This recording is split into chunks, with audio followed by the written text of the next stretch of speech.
Pee-wee Harris, mascot of the Raven Patrol, 1st Bridgeboro Troop, sat upon the lowest limb of the tree in front of his home, eating a banana. To maintain his balance, it was necessary for him to keep a tight hold with one hand on a knotty projection of the trunk, while with the other he clutched his luscious refreshment. The safety of his small form as he sat on the shaky limb depended upon his hold of the trunk, while the tremendous responsibility of holding his banana devolved upon the other hand. Pee-wee was so much smaller than he should have been, and the banana so much larger than it should have been, that they might almost be said to have been of the same size. The slender limb on which Pee-wee sat trembled and creaked with each enormous bite that he took. The bright morning sunlight, wriggling through the foliage overhead, picked out the round face and curly hair of our young hero, and showed him in all his pristine glory, frowning a terrible frown, clinging for dear life with one hand, and engaged in his customary occupation of eating. He had ascended to this leafy throne with the banana in his pocket, but he could not restore it to his pocket now, even if he wished to. However, he did not wish to. In a military sense he was in a predicament. Both arms were in bad strategic position, and his center exposed to assault. His leafy throne was like many another throne in these eventful times, extremely shaky. But the commissary department was in fine shape. Suddenly the expeditionary forces of Uncle Sam appeared in the form of the postman, who paused on his way across the lawn to the house. "Hello up there," he said, suddenly discovering Pee-wee. "Hello yourself, and see how you like it," the mascot of the Ravens called down.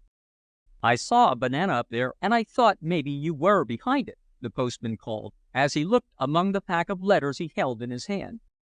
"It's only half a banana," Pee-wee shouted. "Well, you're only half a scout," the postman said. "You'd better drop it. Here's a letter for you." "For me?" "For you."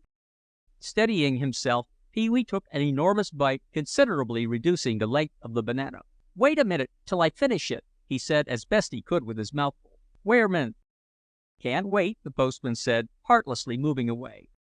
"Wait a minute!" Pee-wee yelled, frantically taking another bite. "Wait a minute, you hear? Wait a minute!" "Do you think the government can wait for you to finish a banana?" the postman demanded with a wicked grin upon his face. "You've got two hands here. Take the letter if you want it. Here it is," he added, reaching up. Pee-wee tried to dispatch the remainder of the banana by one gigantic and triumphant bite, but the desperate expedient did not work. His mouth, with all its long practice, could not keep up with his hand. It became clogged while yet a considerable length of banana projected out of the gracefully drooping rind. "Here, take it," the postman said, in a tone of ruthless finality.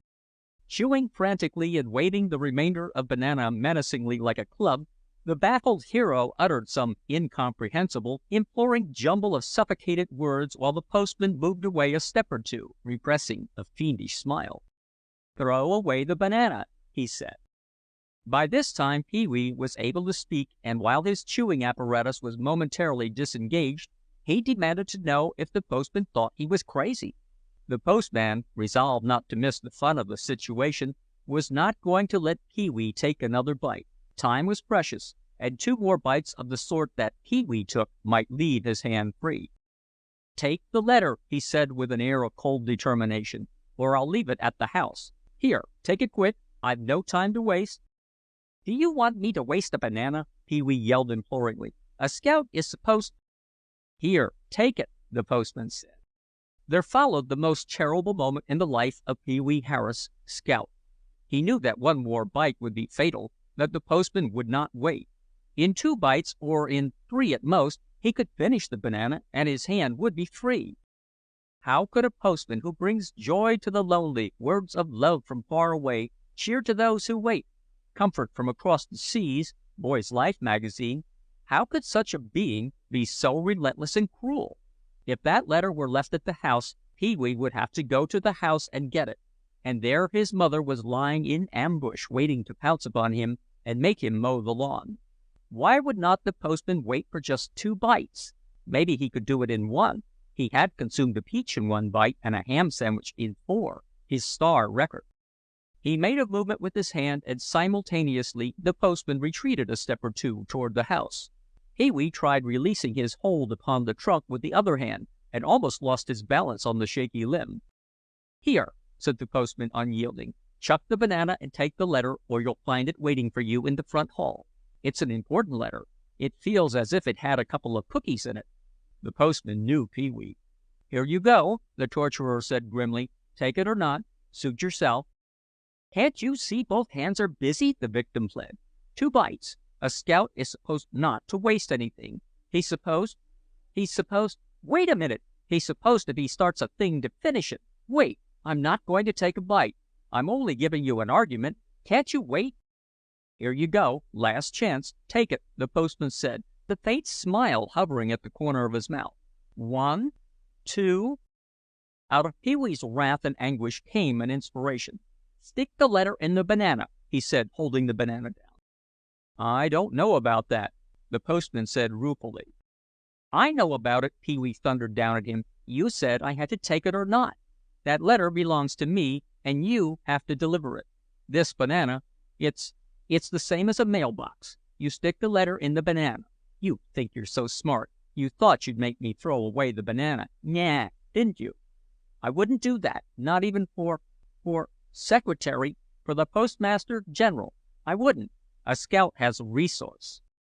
"All right, you win," said the postman good-humoredly. "Only look out you don't fall. Here you go. Hold on tight." Clutching to the knotty projection of trunk, Pee-wee reached the other hand as low as he could, and the postman, smiling, stuffed the corner of the coveted letter into the mealy substance of the banana. "You win," the postman repeated laughingly. "It shows what Scout Harris can do with food." "Food will win the war," Pee-wee shouted. "You thought you could make me throw away my banana, but you couldn't. I knew a man that died from not eating a banana. I did." "Explain all that," the postman said. "He threw a banana away on his porch instead of eating it, and later he stepped on it and slid down the steps and broke his leg, and they took him to the hospital, and complications set in, and he got pneumonia and died from not eating that banana. So there." "That's a very fine argument," the postman said as he went away.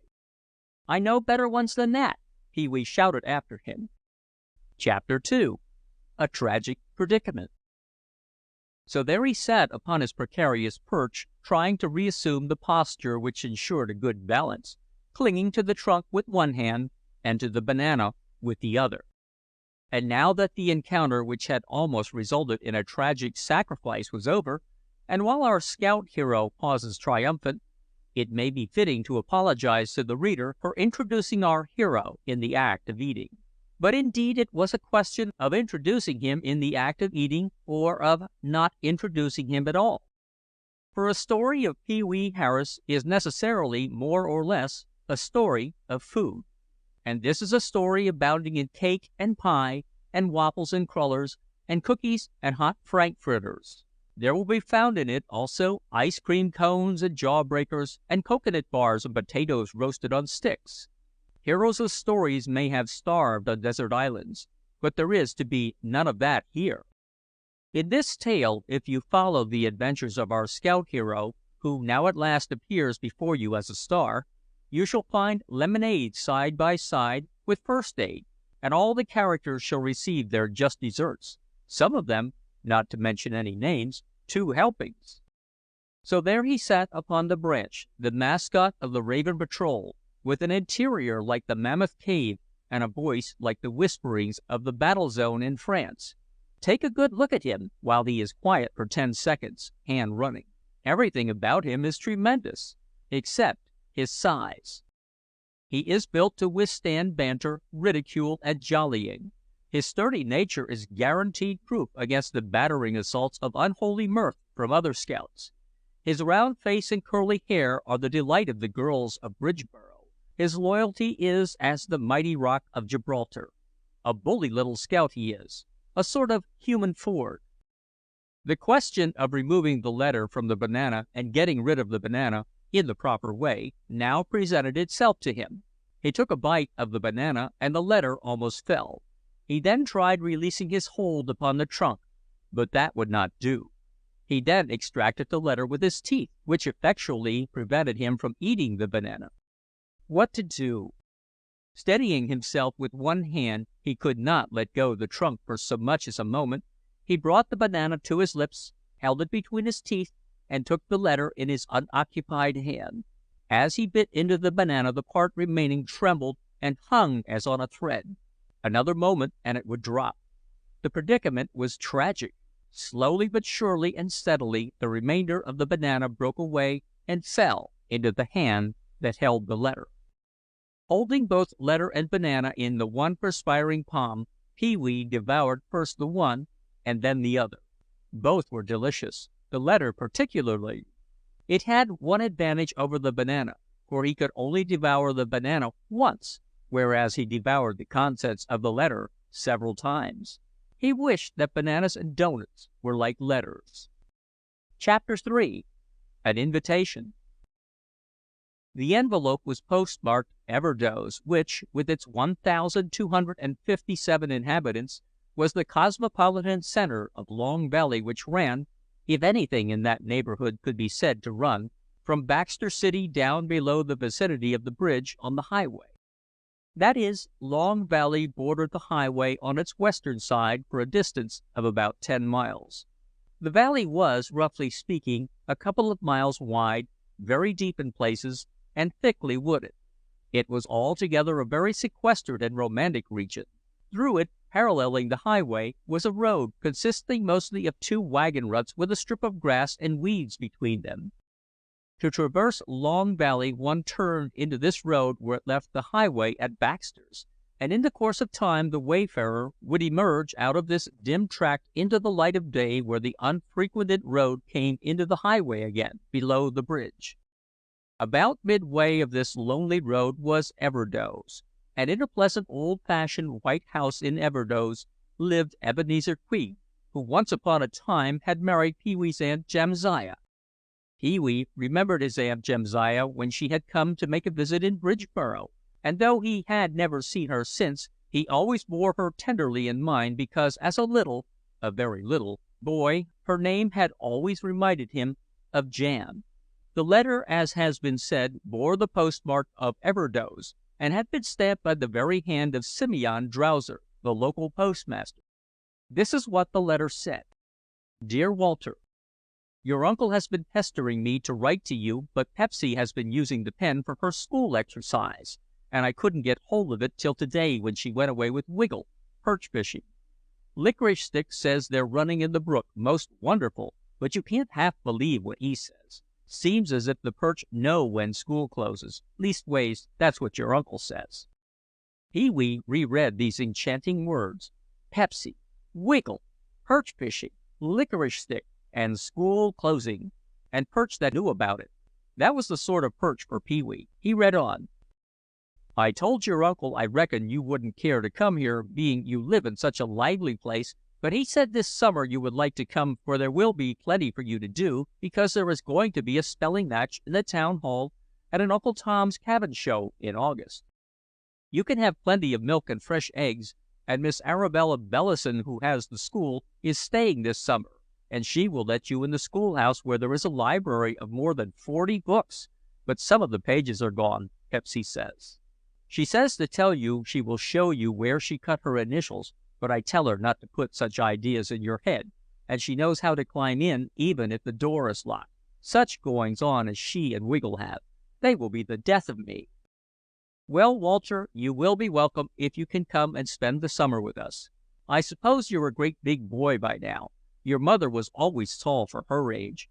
There are boys here who would like to be scout boys, and your uncle says you can teach them. We will do all we can so that you have a pleasant summer if you come. And tell your mother we will be real glad to see you and will take good care of you. I can't write more now because I am putting up preserves. 100 jars already. The apples will be rotting on the trees. It's a shame. You will think we are very old-fashioned, I'm afraid. Pee-wee paused and smacked his lips and nearly fell backward off the limb. 100 jars of preserves and more coming. Apples rotting on the trees. All that remained to complete his happiness was a bush laden with ice cream cones growing wild. He read the concluding sentences. Your uncle would be glad to go and bring you in the buckboard, but it would take very long and he is busy haying, so if you don't mind the bad road it would be better for your father to send you in the automobile. Be sure to turn off the highway to the right just above Baxter's. The road goes through the woods. Your loving Aunt Jamsiah. Steadying himself with one hand, Pee-wee took the letter between his teeth as if he were about to eat it. Then he cautiously let himself down so that he hung by his knees, then clutched the limb with his hands, hung for a moment with his legs dangling, and let go. In one sense, he was upon the earth, but in another sense, he was walking on air. Chapter 4. He Goes to Conquer. Thus it befell that on the second day after the receipt of this letter, Pee-wee Harris was sitting beside Charlie the chauffeur in the fine sedan car belonging to Dr. Harris, advancing against poor, helpless Everdoze. He traveled in all the martial splendor of his full scout regalia, his duffel bag stuffed to capacity with his aluminum cooking set and 2 extra scout suits. His diminutive but compact and sturdy little form was decorated with his scout jackknife hanging from his belt, his compass dangling from his neck, and his belt axe dragging down his belt in back. A suggestive little dash of the culinary phase of scouting was to be seen in a small saucepan stuck in his belt like a deadly dagger. Thus, if danger came, he might confront his enemy with a sample of scout cookery and kill him on the spot. His sleeves were bedecked with merit badges. From the end of his scout staff waved the flaunting emblem of the Raven Patrol. His stalking camera was swung over his shoulder like a knapsack. His nickel-plated scout whistle jangled against the saucepan, and in his trousers pockets were a magnifying glass, 3 jawbreakers, a chocolate bar, a few inches of electric wiring, and a rubber balloon in a state of collapse. The highway from Bridgeboro was a broad, smooth road, a temptation and a delight to speeders, where motorcycle cops lurked in the bushes hardly waiting for cars with New York licenses. It was late in the afternoon when they reached Baxter City, and here they turned into such a road as Charlie vowed he had never seen before. Scarcely had they gone a mile over rocks and ruts when the dim woods closed in on either side, imparting a strange coolness. It was almost like going through a leafy tunnel. Projecting branches brushed the top of the car and mischievously grazed and tickled their faces. The voices of the birds, clear in the stillness, seemed to complain at this intrusion into their domain. "I'd like to know how I'm going to get back through this jungle after dark," Charlie said. "I wonder what anybody wanted to start a village down here for." Maybe they did it kind of absent-mindedly," Pee-wee said. "I never started a village, so I don't know." "Well, you'll startle one anyway," Charlie said. "I guess the village isn't much bigger than you are." The road took them southward through the valley. They were not far west of the highway, but the low country and the thick woods obscured it from view. They could hear the tooting of auto horns over that way, and sometimes human voices sounding strange across the intervening solitude. "I don't see why they didn't set the village down over at the highway. It's not more than a mile or so," Charlie said. "Maybe they were afraid the autos would run over it. Safety first, eh? Nobody'll run over it here, that's one sure thing." Pee-wee took the last bite of a hot frankfurter he had bought at a roadside shack on the highway, and was now more free to talk. "Listen," he said. "What's that?" It was a distant rattling sound which began suddenly and ended suddenly. They both listened. "There must be a bridge up there along the highway," Charlie said. "That's the sound of cars going over it. Loose planking, eh?" Pee-wee listened to the rattling of the loose planks as another car sped over the unseen structure, little dreaming of the part that bridge was destined to play in his young life.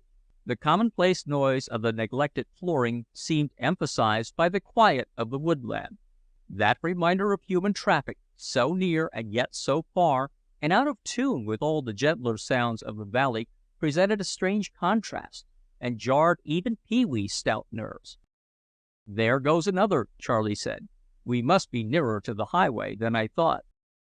They had, indeed, inscribed a kind of loop, and having passed its farthest point from the main road were traveling toward it again, and would have emerged upon it just beyond the bridge, but for the wood-embowered and sequestered village which was their destination.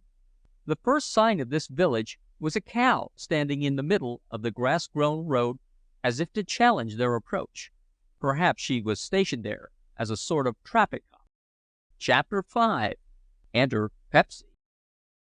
It will be seen by a glance at the accompanying sketch that the village of Everdoze was about opposite the bridge on the highway. From this main road the village could be reached by a trail through the woods. On hearing of this, Charlie expressed regret that he had not allowed his passenger to make the final stage of the journey on foot. "Well, I never in all my life," said Aunt Jamsiah as Pee-wee stepped out of the car. "In goodness' name, where's the rest of you? I thought you were a great, tall, strapping boy. I hear your appetite's bigger than your body. And what on earth is that saucepan for? Are you going to cook us all alive? Did you ever see such a thing?" she added, speaking to Uncle Ebenezer, who had stepped forward to welcome his nephew. "He's all decked out like a carnival. He's just too killing." She then proceeded to embrace him while his martial paraphernalia clanked and rattled. "We won't need any more brass band," said a young girl in a gingham apron and with brick red hair in long, tightly woven braids, who had stood close by.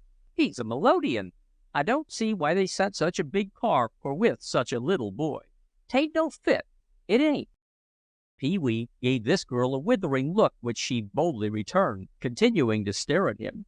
Her face was covered with freckles, and she was so unqualifiedly plain and homely in face and attire that she might be said to have been attractive on the ground of novelty. "Pepsy," said Mrs. Quigg, addressing her, "you shake hands with Walter and tell him you and he are going to be good friends. You come right here and do as I say now, and no more of those looks." "I ain't going to kiss him," the girl said by way of compromising. "You give him a welcome just like Wiggle is doing," said Aunt Jamsiah, "and be ashamed that you have to learn your manners from such as he. You do as I say now." "You're welcome, and I can beat you running," the girl said. "Girls are afraid of snakes," Pee-wee retorted. Meanwhile, the individual who had been cited as a model of social correctness by Aunt Jamsiah stood upon the doorstep looking eagerly up into Pee-wee's face and wagging his tail with vigorous and lightning rapidity. Wiggle's tail was easily the fastest thing in Everdoze. His head vibrated in unison with it, and his look of intentness carried with it all sorts of friendly expectations. He fairly shook with excitement and cordiality. He followed the sedan car a few yards upon its homeward journey, and then by a sudden impulse deserted it and returned to a position directly in front of Pee-wee with wagging tail and questioning gaze. He seemed to say, "I'm ready for anything. The sky is the limit." "You haven't had a bite to eat since breakfast, and you're starving, I can tell it," said Aunt Jamsiah. "You come right in the kitchen." "I had a lot of frankfurters and things at the places along the highway," Pee-wee said. "I had waffles at one place. I bet they make a lot of money along that road selling things. There are shacks all the way. All the auto is stop and buy things to eat. You can get tires and everything." "Oh, I wouldn't want to eat tires," said Pepsy. "You think you're smart, don't you?" Pee-wee said. "What are your soldier clothes for?" the girl wanted to know. "They're not soldier clothes," Pee-wee said. "I'm a scout." "I bet you don't know as much as Miss Belson does." "I bet I don't either," said Pee-wee, "so I win. She's the school teacher here, and she knows everything." "Did she know I was coming?" "No, she didn't, and—" "Then she doesn't know everything," Pee-wee said. "Smarty, smarty," the girl retorted. "I came out of an orphan home, and that's more than you can say." "You only get one helping of dessert there," said Pee-wee. "I'd rather be a scout than an orphan. I know a feller who was an orphan, and he was sorry for it afterwards." "Are you going to stay all summer?" "Till school opens," Pee-wee said. "Do you want me to show you where there's a woodchuck hole?" At this point, Pee-wee was summoned again to the kitchen, where he ate a sumptuous repast, after which Pepsy and Wiggle took him about and showed him the farm. Pee-wee and Pepsy fenced a good deal, but seemed to progress in this cautious and defensive way toward a friendly understanding. As for Wiggle, he danced about, following elusive scents that led nowhere, carried off and back again by quick impulse, till at last the three ended their tour of inspection at a little summer house which had been built over a spring by the roadside. Here they drank of the bubbling crystal water, Wiggle doing this as everything else with erratic impulse, drinking a dozen times, and not much at any time. The dying sunlight painted the slopes of the valley with crimson tints, and the countryside was very still. Through the woods to the west could be heard occasionally the discordant noise from the loose flooring of the bridge on the highway as an auto sped over it. In the quiet evening the sound, with its sudden start, its rattling clamor, and its quick cessation, made a jarring note in all the surrounding peacefulness. "That's what wakes me up in the morning, the mail wagon going over," Pepsy said. "I know it's time to get up then.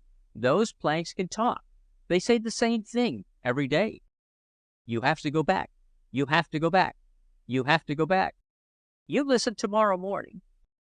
"They could never wake me up," Pee-wee said, which was probably true. "What do you mean about their saying you have to go back?" "When Aunt Jamsiah took me, I was a probator. Do you know what that means?" "It's what they do with people's wills," Pee-wee said. "It means if they don't behave, I have to go back to the orphan home," the girl said. "And every day I was afraid I'd have to go back. For a long, long time I was. And when I was lying in bed mornings, I'd hear the planks saying that. You have to go back. You have to go back. Just like that. And I'd get good and scared." "You won't have to go back," said Pee-wee. "You leave it to me. I'll fix it. Those planks, I've known lots of planks, and they can't tell the truth. Don't you care. I wouldn't believe what an old plank said. Trees are all right, but planks—" "I don't notice it so much now," Pepsy said. "That was a year ago, and Aunt Jamsiah says I'm all right and mind good except I'm a tomboy. That ain't so bad, is it? Being a tomboy. A girl and me tried to set the orphan home on fire because they licked us, but I'm good here. But I wish they'd put a new floor on that bridge. Anyway, Aunt Jamsiah says I'm good now." Pee-wee was about to speak, but noticing that the girl's eyes were fixed upon a crimson patch on the hillside where the sun was going down, and seeing that her eyes sparkled strangely, for indeed they were not pretty eyes, he said nothing, like the bully little scout that he was. "Anyway, one thing, I wouldn't let an old bridge get my goat. I wouldn't," he said finally. "And besides, you said you would show me a woodchuck hole." Chapter 6.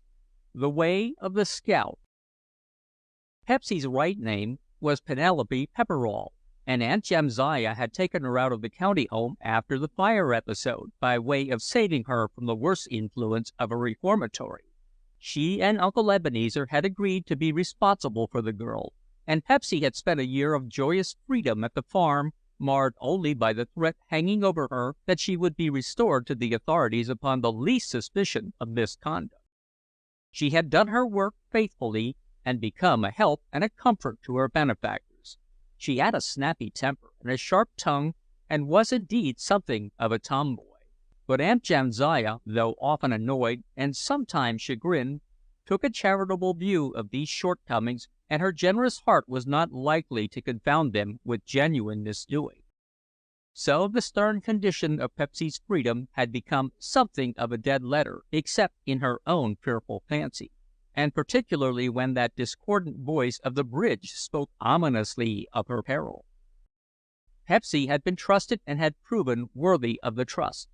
She had never known any mother or father, nor any home save the institution from which Aunt Jamsiah had rescued her, and she had grown to love her kindly guardians and the old farm where she had much work, but also much freedom. "Chores will keep her out of mischief," Aunt Jamsiah had said.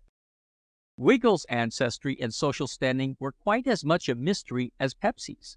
He was not an aristocrat, that is certain, and having no particular chores to do, was free to devote his undivided time to mischief. He concentrated on it, as the saying is, and thereby accomplished wonders. He was Pepsy's steady comrade, and the partner of all her adventurous escapades. Pepsy was not romantic and imaginative. Her freckled face and tightly braided red hair, and thin legs with wrinkled cotton stockings, protested against that. She had a simple mind with a touch of superstition. It was a kind of morbid dread of the institution she had left, which had conjured that ramshackle old bridge up on the highway into an ominous voice of warning. She hated the bridge and dreaded it as a thing haunted. Pee-wee soon became close friends with these two, and from a rather cautious and defensive beginning, Pepsy soon fell victim to the spell of the little scout, as indeed everyone else did. Pepsy did not surrender without a struggle.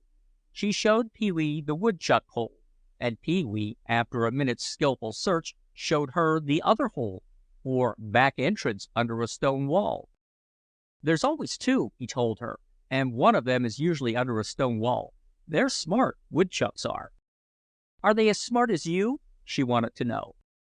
"Smarter," Pee-wee admitted generously. "They're smarter than skunks, and even skunks are smarter than I am." "I like you better than skunks," she said. Wiggle seemed to be of the same opinion. "I like all the scouts on account of you," she said. No one could be long in Pee-wee's company without hearing about the scouts. He was a walking, or rather a running and jumping, advertisement of the organization. He told Pepsy about tracking and stalking and signaling and the miracles of cookery which his friend Roy Blakely had performed. "Can he cook better than you?" Pepsy wanted to know, a bit dubiously. "Yes, but I can eat more than he can," Pee-wee said, and that seemed to relieve her. "I can make a locust come to me," he added, and suiting the action to the word, he emitted a buzzing sound which brought a poor deluded locust to his very hand. At such wonder-working she could only gape and stare. Wiggle appeared to claim the locust as a souvenir of the scout's magic. "You let it go, Wiggle," Pee-wee said. "If you want to be a scout, you can't kill anything that doesn't do any harm. But you can kill snakes and mosquitoes if you want to." Evidently, it was the dream of Wiggle's life to be a scout, for he released the locust to Pee-wee, wagging his tail frantically. "You have to be loyal, too," the young propagandist said. "That's a rule. You have to be helpful and think up ways to help people. No matter what happens, you have to be loyal." "Do you have to be loyal to orphan homes?" Pepsy wanted to know. "If they lick you, do you have to be loyal to them?" Here was a poser for the scout. But being small, Pee-wee was able to wriggle out of almost anything. "You have to be loyal where loyalty is due," he said. "That's what the rule says. It's Rule 2. But anyway, there's another rule, and that's Rule 7, and it says you have to be kind. You can't be kind licking people. That's one sure thing. So it's a technicality that you don't have to be loyal to an orphan home. You can ask any lawyer, because that's what you call logic." "Deadwood Gamely's father is a lawyer," Pepsy said, "and I hate Deadwood Gamely, and I wouldn't go to his house to ask his father. He's a smarty, and I hit it with a tomato. Have I got a right to do that, if he's a smarty?" Here was another legal technicality, but Pee-wee was equal to the occasion. A scout has to be he has to have a good aim," he said. Chapter 7. A Big Idea. They had been driving the cows home during this learned exposition on scouting. Two things were now perfectly clear to Pepsy's simple mind. One, that she would be loyal at any cost, loyal to her new friend, and through him to all the scouts. She knew them only through him. They were a race of wonder-workers away off in the surging metropolis of Bridgeboro. She could not aspire to be one of them, but she could be loyal. She could stick up for them. The other matter, which was now settled once and for all, was that it was all right to throw a tomato at a person you hated, provided only that you hit the mark. Aunt Jamsiah had been all wrong in her anger at that exploit which had stirred the village. For to throw a tomato at the son of Lawyer Gamely was aiming very high. The son of Lawyer Gamely had a Ford, and worked in the bank at Baxter City, and was a mighty sport who wore white collars and red ties, and said that Everdoze was asleep and didn't have brains enough to lie down, and all such stuff. Pee-wee let down the bars while the patient cows waited, and Scout Wiggle, knowing that a scout should be helpful, gave the last cow a snip on the leg to help her along. Here at these rustic bars ended Pepsy's chores for the day, and in the delightful interval before supper she and Pee-wee lolled in the well-house by the roadside. Wiggle, with characteristic indecision, chased the cows a few yards, returned to his companions, darted off to chase the cows again, deserted that pasture with erratic suddenness, and returned again, wagging his tail and looking up intently as if to ask, "What next?"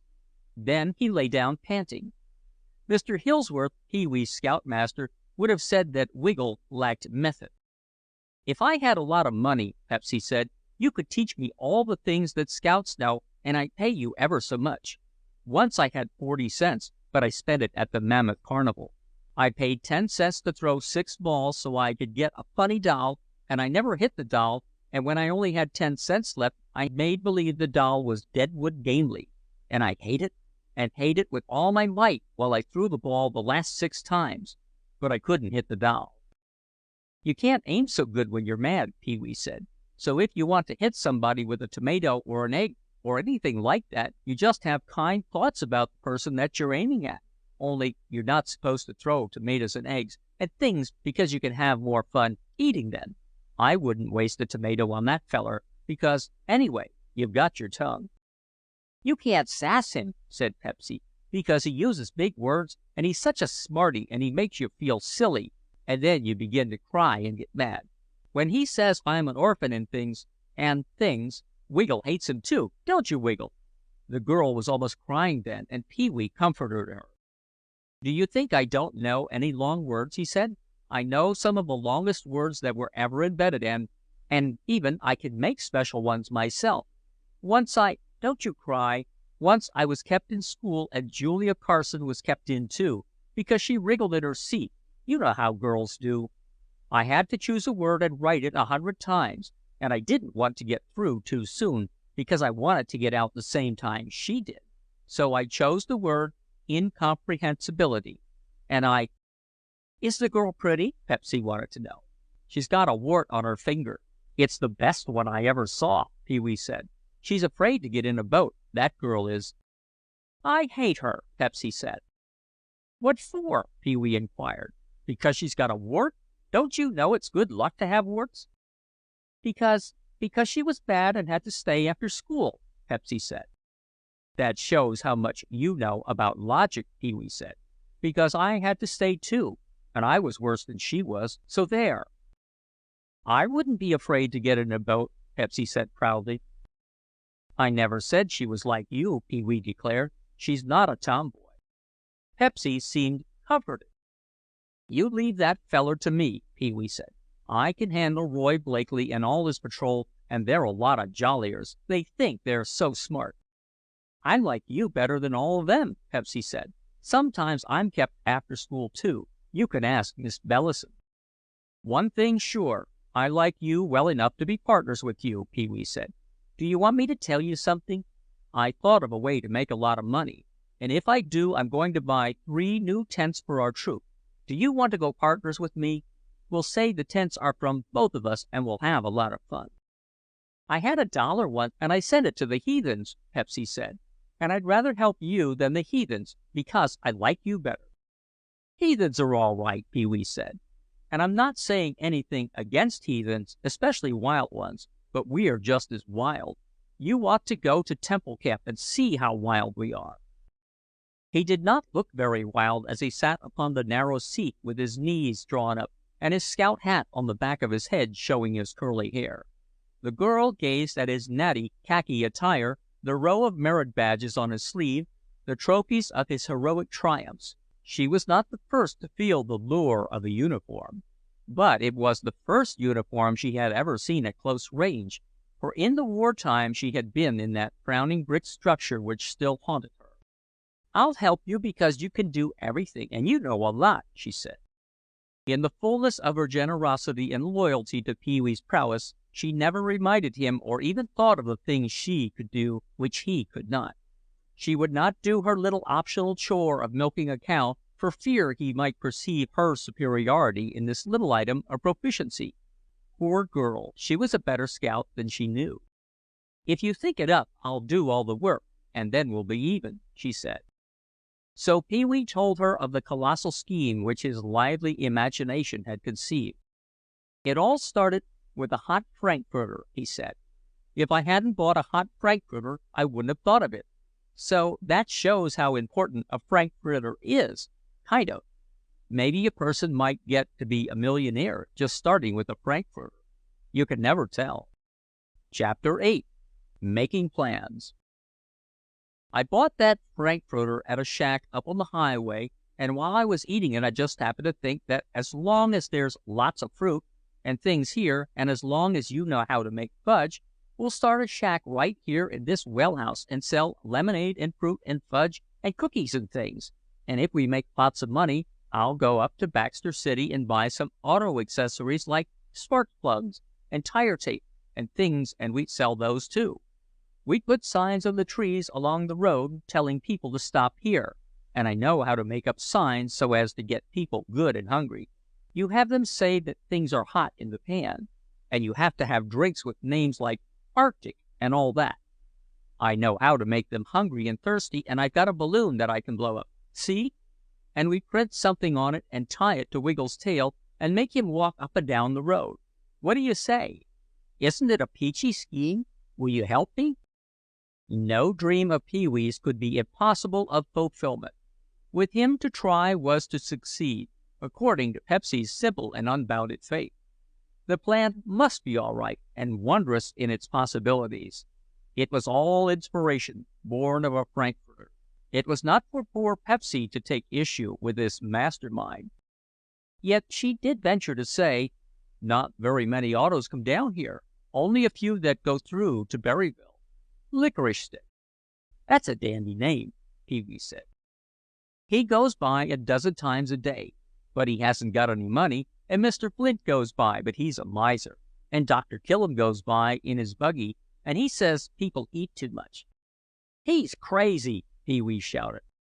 "And that's everybody that goes by, except a few when they have the town fair in Berryville." For a moment Pee-wee paused, balked but not beaten. "There's going to be an Uncle Tom's Cabin show in Berryville," he said, "and the town fair. That's two things. Let's start in, and maybe later there'll be some summer boarders in Berryville. We'll have waffles, I can make those, and we'll have lemonade and fruit and all kinds of things, and when you're doing your chores, I'll tend counter. We'll make a lot of money. You see if we don't." In her generous confidence, Pepsy was quite carried away by Pee-wee's enthusiasm. She knew, who better than she, that strangers never come along that lonely by-road, but she believed that somehow they would come when the scout waved his magic wand.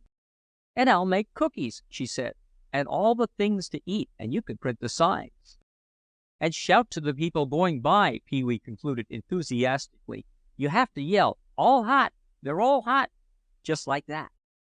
Few could resist this, Pepsy least of all. "Let's go and ask Aunt Jamsiah about it right now," she said. "Let me do it. I know how to handle her," said Pee-wee. And Pepsy deferred to the mastermind, as usual. Chapter 9. It Pays to Advertise. Permission to use the well house once secured, preparations for the vast enterprise progressed rapidly. The very next day, while Pepsy was at her chores, Pee-wee built a counter in the shack, and sitting at this he printed signs to be displayed along the woody approaches to this mouth-watering dispensary. Neither the gloomy predictions of his uncle nor the laughing skepticism of his aunt dimmed his enterprising ardor. The signs which he printed with his uncle's crate stencil, procured from the barn, bespoke the variety of tempting offerings which existed so far only in his fertile mind. He was somewhat handicapped in the preparation of these signs by the largeness of the perforated letters of the stencil and the limited size of the cards. He had preferred cards to paper because they would not blow and tear, and Aunt Jamsiah had given him a pile of these, uniform in size, on one side of which had been printed election notices of the previous year. It was impossible, therefore, for Pee-wee to include all of each tempting announcement on one card, so he used two cards for each reminder to the public. Thus, on one card he printed Frankfurters, and on its mate, intended for posting just below, the palate-tickling conclusion, "Sizzling hot." Frankfurters, sizzling hot. This is how the sign would appear upon some fence or tree. It would be a knockout blow to any hungry wayfarer. Another two-card sign, intended for warmer weather, read, "Ice cream, cold and cooling." Other signs originating in Pee-wee's fertile mind and covering the range of food and drink and auto accessories were these: "Peanut taffy, sweet and delicious." "Our tire tape, sticks like glue." "Non-skid chains, fresh bananas." "Drink, sweet cider, magic carbon remover." There were many others, enough to decorate the road for miles in both directions. If Pepsy as chef could live up to Pee-wee's promises, the neighborhood would soon become famous. That was her one forlorn hope, that the fame of their offerings would get abroad and lure the traffic from its wonted path. But Pee-wee's enthusiasm and energy carried all before them like a storming column, and she was soon as hopeful and confident as he. When her chores were finished that afternoon, she hurried to the refreshment parlor, where Pee-wee sat behind the new counter like a stern schoolmaster, cards strewn about him, his round face black with stencil ink, still turning out advertising bait for the public. "I don't care what they say," she panted. "We're going to make a lot of money and buy the tents. I tripped on the third step in the house just now, and that means surely we'll have good luck, and I can help just as much as if I was a really truly scout. Can't I? Aunt Jamsiah says if I make a lot of doughnuts, you'll just eat them all, and then we won't have any to sell. We mustn't eat the things ourselves. Must we?" "That shows how much she knows," Pee-wee said. "We might have to do that to make people hungry. If they see me eating a doughnut and looking very happy, won't that make them want to buy some? We have upkeep expenses, don't we?" "Yes, and I'm sorry I didn't tell her that," Pepsy said. "But I never thought of it. You always think of things. I'm going to wash the ink off your face, so hold still."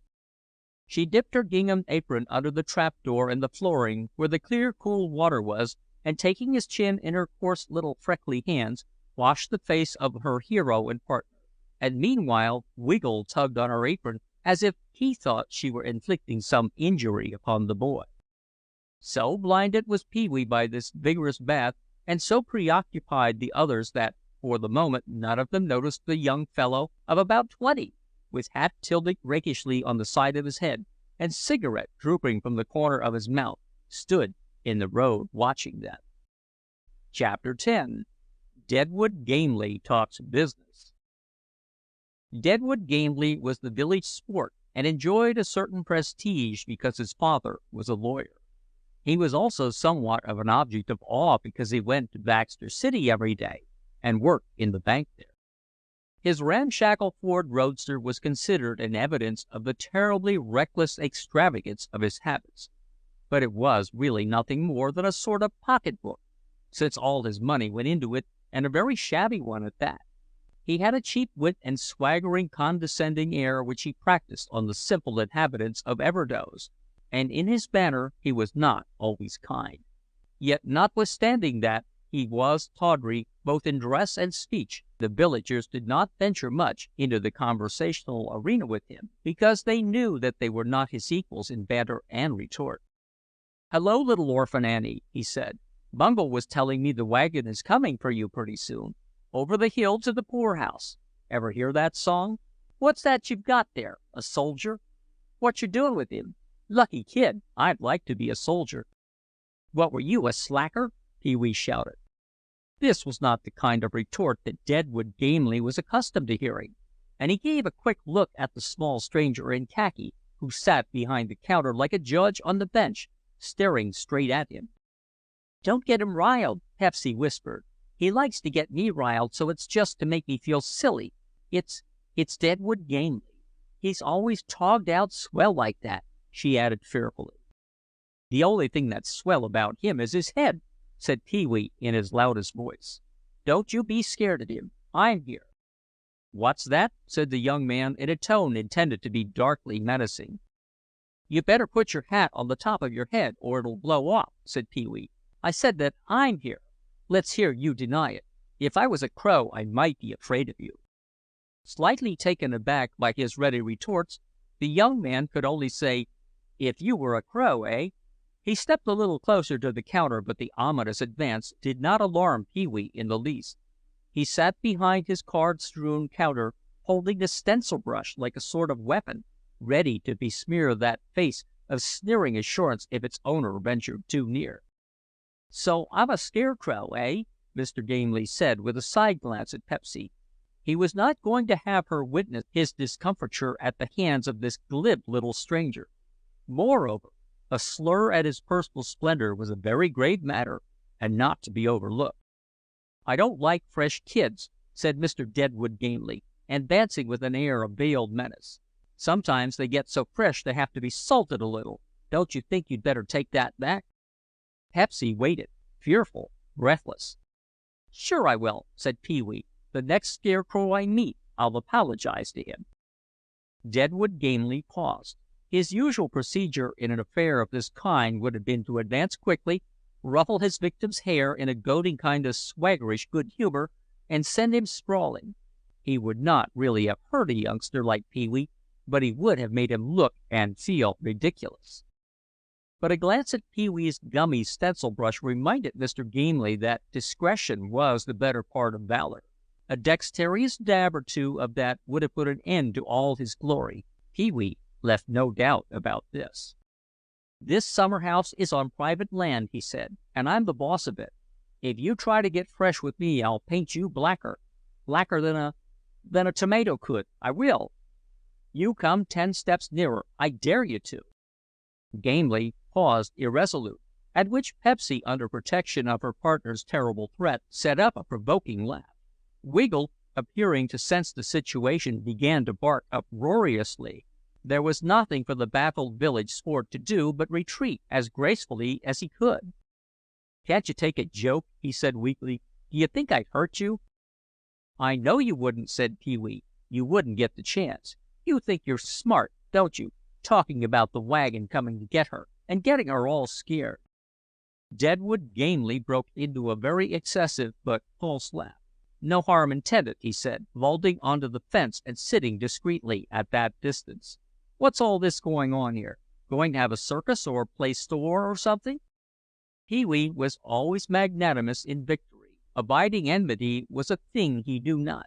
So he laid down his stencil brush within easy reach and said, "We're going to start a refreshment shack and sell fruit and lemonade and waffles and things and maybe auto accessories and souvenirs." Pepsy seemed a little uncomfortable as Pee-wee said this, perhaps just a trifle ashamed. She was afraid that this clever, sophisticated young fellow would ridicule their enterprise, as indeed there was good reason to do. Yet she felt ashamed, too, of her momentary faithlessness to Pee-wee. "Maybe some people will pass here when they have the carnival at Berryville," she said, half apologetic. To her surprise, Deadwood gamely, instead of emitting an uproarious, mocking laugh, appeared to be thinking. "Bully for you," he finally said, looking all about as if to size up the surroundings. "Right on the job, hey? I'd like to buy some stock in that enterprise. Whose idea is it? Yours, kiddo?" "We're going to make money enough to buy 3 tents for the scout troop I belong to," Pee-wee said. "Visiting here, hey?" "I live in Bridgeboro, New Jersey. I'm here for the summer." Deadwood gamely sat on the fence, still looking about him and whistling. Then, instead of bursting forth in derisive merriment as Pepsy dreaded he would do, he made an astonishing remark. "I'll tell you what I'll do," he said. "You kids take care of the place and furnish the fruit and stuff, and I'll put up the coin for all the stuff you have to buy. Chewing gum and accessories and souvenirs and junk that has to be got in the city, and we'll share even. I'll put up the capital and be a silent partner. How does that strike you? You two will be the active partners. We'll make the thing go big. I mean what I say." "What's a silent partner?" Pee-wee demanded. "Oh, that's just the fellow that puts up the money and keeps in the background sort of, and nobody knows he's interested." "I'd rather be a noisy partner," Pee-wee said. "I wouldn't be silent for anybody. I wouldn't." Deadwood gamely paused a moment, smiling. "No, but you could keep a secret, couldn't you?" he asked. Chapter 11. 2 is a company, 3 is bad luck. Pee-wee and Pepsy were not agreed about allowing this third person to buy into their enterprise. Pepsy was suspicious because she could not understand it. But Pee-wee, quick to forget dislikes and trifling injuries, was strong for the new partner. "He's all right," he told her, "and scouts are supposed to be kind and help people, and maybe he wants to reform, and we ought to help him get into business." "He's a smarty and I hate him, and 3 is bad luck," was all that Pepsy could say. Then she broke down crying. "Miss Bellison hates him, too," she sobbed, and if people sit 3 in a seat in a wagon, one of them dies inside of a year. Now you go and spoil it all by having 3. "You get 3 jawbreakers for a cent," Pee-wee said. "Lots of times I bought them 3 for a cent, And I bought peanut bars 3 for a cent, too. And I never died inside of a year. You can ask anybody." "I don't care. I want to have it all alone with you," she sobbed. "If we count Wiggle-In, that will make 4, Pee-wee said. "And none of us will die. If the customers die, that doesn't count, does it?" Pepsy did not hear this rather ominous prediction about those who would eat the waffles and the taffy. Her hate and her tears were her only arguments, but they won the day. "He's got a Ford," Pee-wee said in a scornful final plea, "and he can put up money enough for us to buy lots of sundries, and pretty soon we'll have money enough to start other refreshment places, and he can be the one to ride around. He'll be kind of field manager. It shows how much girls know about business," he added disgustedly. "I bet you don't even know what capital means." "It means what you begin a sentence with," Pepsy sobbed. "You don't want it to be a success," he charged scornfully. "You're a mean thing to say that," she sobbed. "And I do want it to be a success. And even if it isn't, we'll have lots of fun if it's just us two. Because anyway, we can make believe, and that's fun."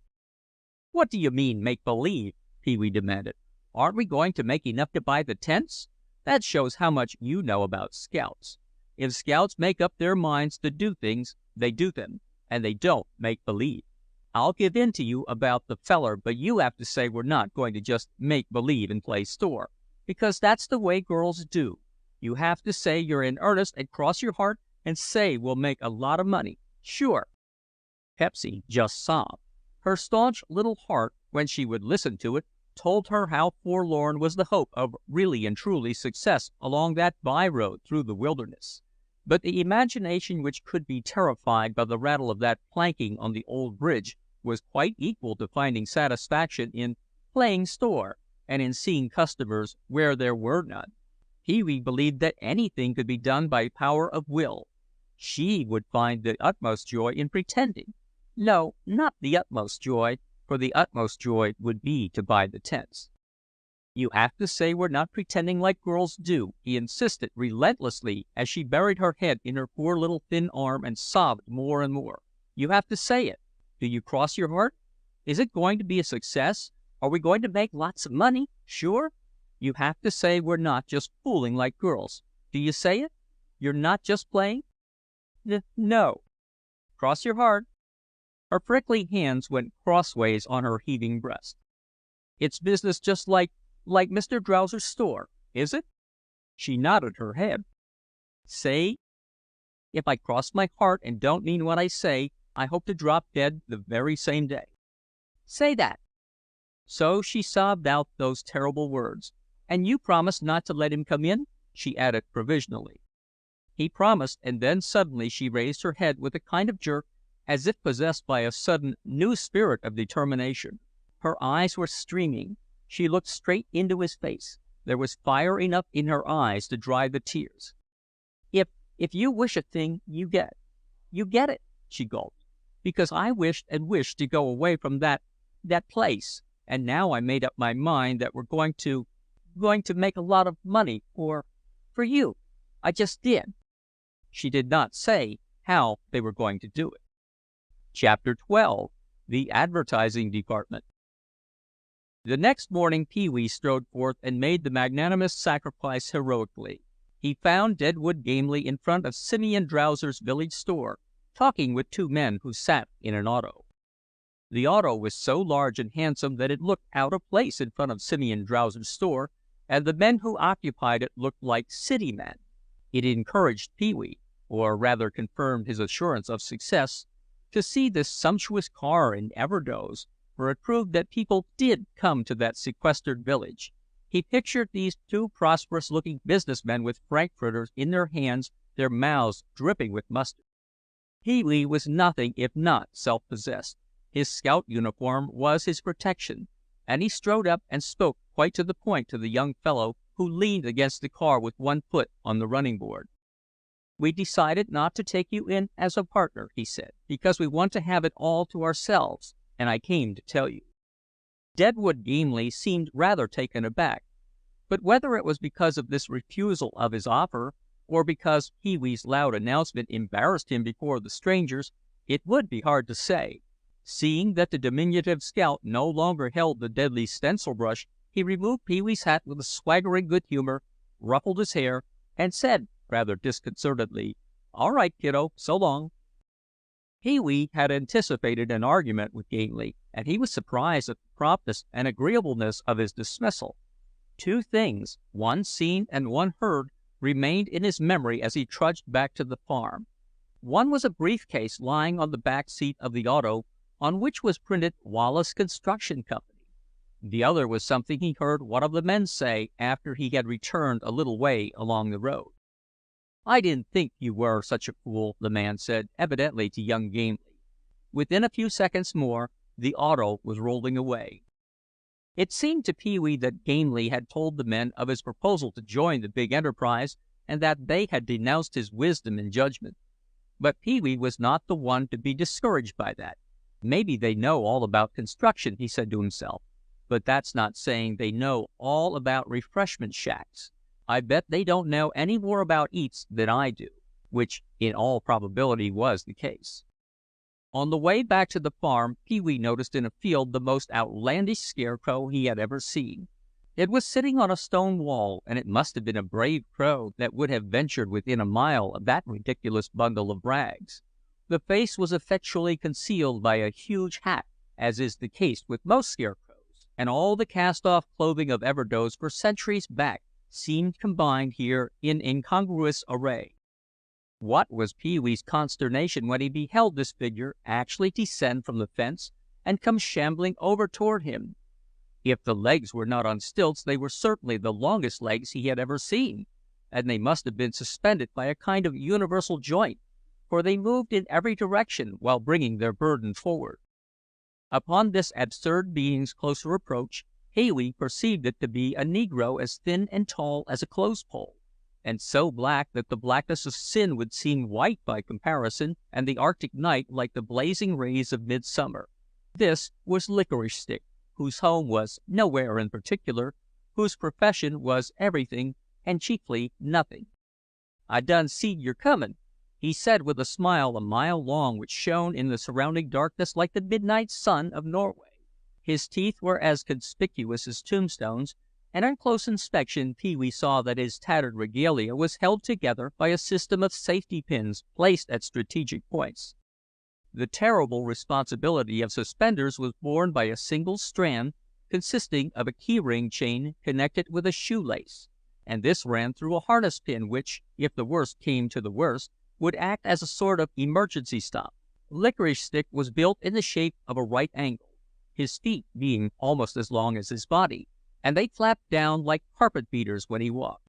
"You stayin' wid Uncle Eb?" he asked. "I seed yer yes'day. I done hear you start a store." "A what?" Pee Wee asked as they walked along together. "A store. You sell eats, eh?" "Oh, you mean a store," Pee Wee said. "I help you," said the lanky stranger. "Me and Pepsy, we good friends. She hab to go back to dat workhouse. De bridge, it say so. Dat bridge am a spirit." "You're crazy," Pee Wee said. "What's the use of being scared at an old rattly bridge? If you want to help us, I'll tell you how you can do it. I made a lot of signs, and you can tack them all up on the trees along the road for us if you want to. I'll show you just how to do it." No one was at the shack when they reached it, for Pepsy was about her household duties, so she had no knowledge of this new recruit in their enterprise. Pee Wee's conscience was clear in this matter, however, for he had enlisted Licorice Stick as an employee at the staggering salary of 25 cents a week. There was no thought of his being a partner. The willing assistance of his new friend would leave his own time free for more important duties, and the advertising work once done, Licorice Stick was to devote his time to catching fish for the stove and other incidental duties. Pee Wee now arranged his advertising masterpieces in order for posting. The imposing type on the cards impressed Licorice Stick deeply. He could not read 2 words, but he seemed to sense the sensational announcements, and the arrow which Pee Wee had made on each card to indicate the direction of the shack was regarded by him as a sort of mystic symbol. "This is the way you have to do," Pee Wee said.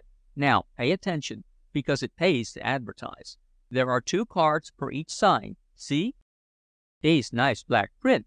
Licorice Stick said with reverent appreciation. "And there's the magic sign, too." "That tells them where the place is," Pee-wee said. "Now, you keep the cards just the way I give them to you, and always tack them up with the arrow pointing this way. See? Here's a hammer, and here's some tacks. When you come to a nice big tree or a wooden fence or an old barn, you're supposed to tack them up. And be sure to do it the way I tell you.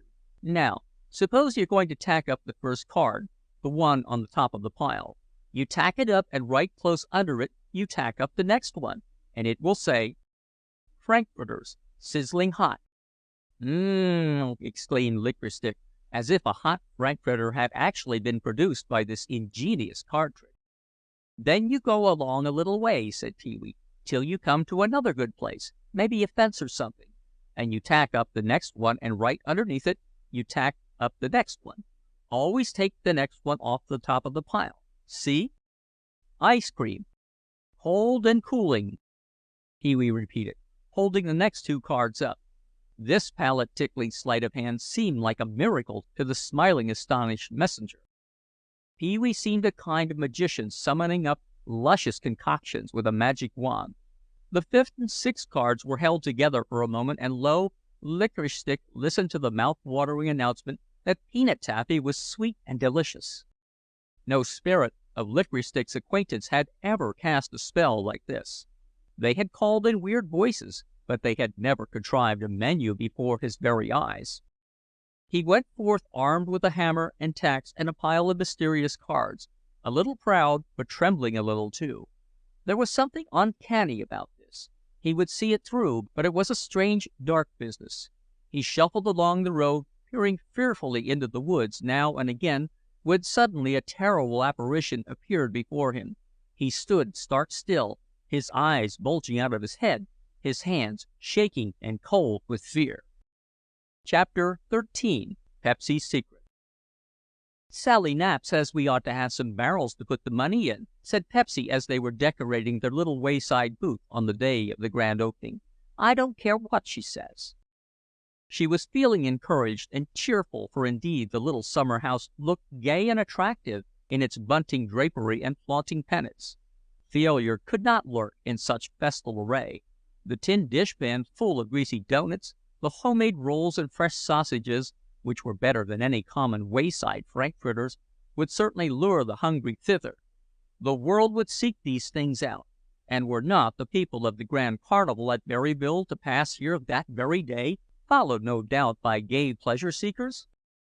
To be sure, there were no auto accessories yet, for there was no capital, but there was lemonade and candy and cider and homemade ice cream, and there was Scout Harris wearing a kitchen apron 10 times too big for him, tied with a wonderful spreading bow in back, and a paper hat, spotlessly white.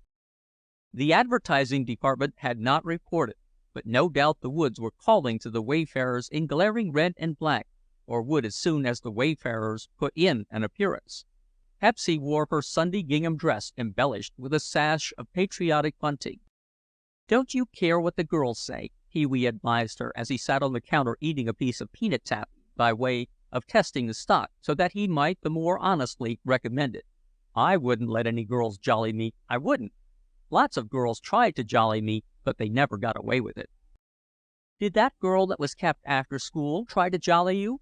Pepsy asked. "I wouldn't let any girls jolly me," Pee-wee said, ignoring the specific question and speaking with difficulty because of the stickiness of the taffy. "They think they're smart, girls do. I don't mean you, but most of them. I know how to handle them all right. They try to make a fool of you, and then just giggle, but the last laugh is the best. That's one sure thing." "I told her she was a freshie," Pepsy said, "and that she wouldn't dare talk like that in front of you because you'd make a fool of her." "I should worry about girls," Pee-wee said. "I'm not worrying about our refreshment shack anyway," Pepsy said, "because now I know it will be lots and lots of a success. And maybe you can buy 4 or 5 tents and lots of other things. Every night in bed I keep saying, 'It has to succeed. It has to succeed.' And I make believe the floor on the bridge says that instead. But sometimes it says, 'I have to go back.' When the wind blows this way I can hear it loud. I know a secret that I thought of all by myself.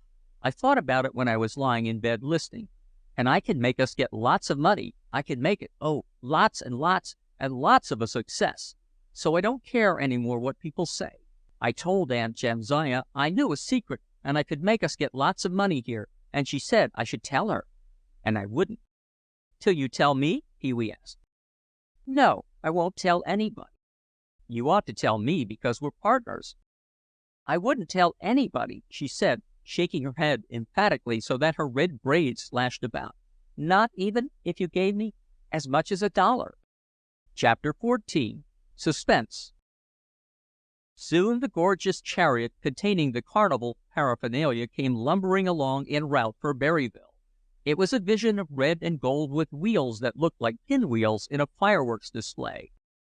The one discordant note about it was the rather startling projection of the heads and legs of animals here and there, as if the wagon were returning from a hunt in South Africa. But these were only the disconnected parts of a merry-go-round. Upon the white and silver wind organ which arose out of this ghastly display sat a personage in cap and bells with face elaborately decorated in every color of the rainbow. He was distributing printed announcements to the gaping citizens of Everdoze. Not so much as a frankfurter or a glass of lemonade did the people of this motley caravan buy.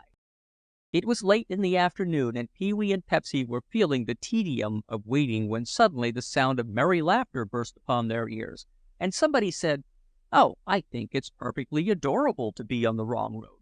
I just adore being lost, and I never saw anything so perfectly excruciating in my life."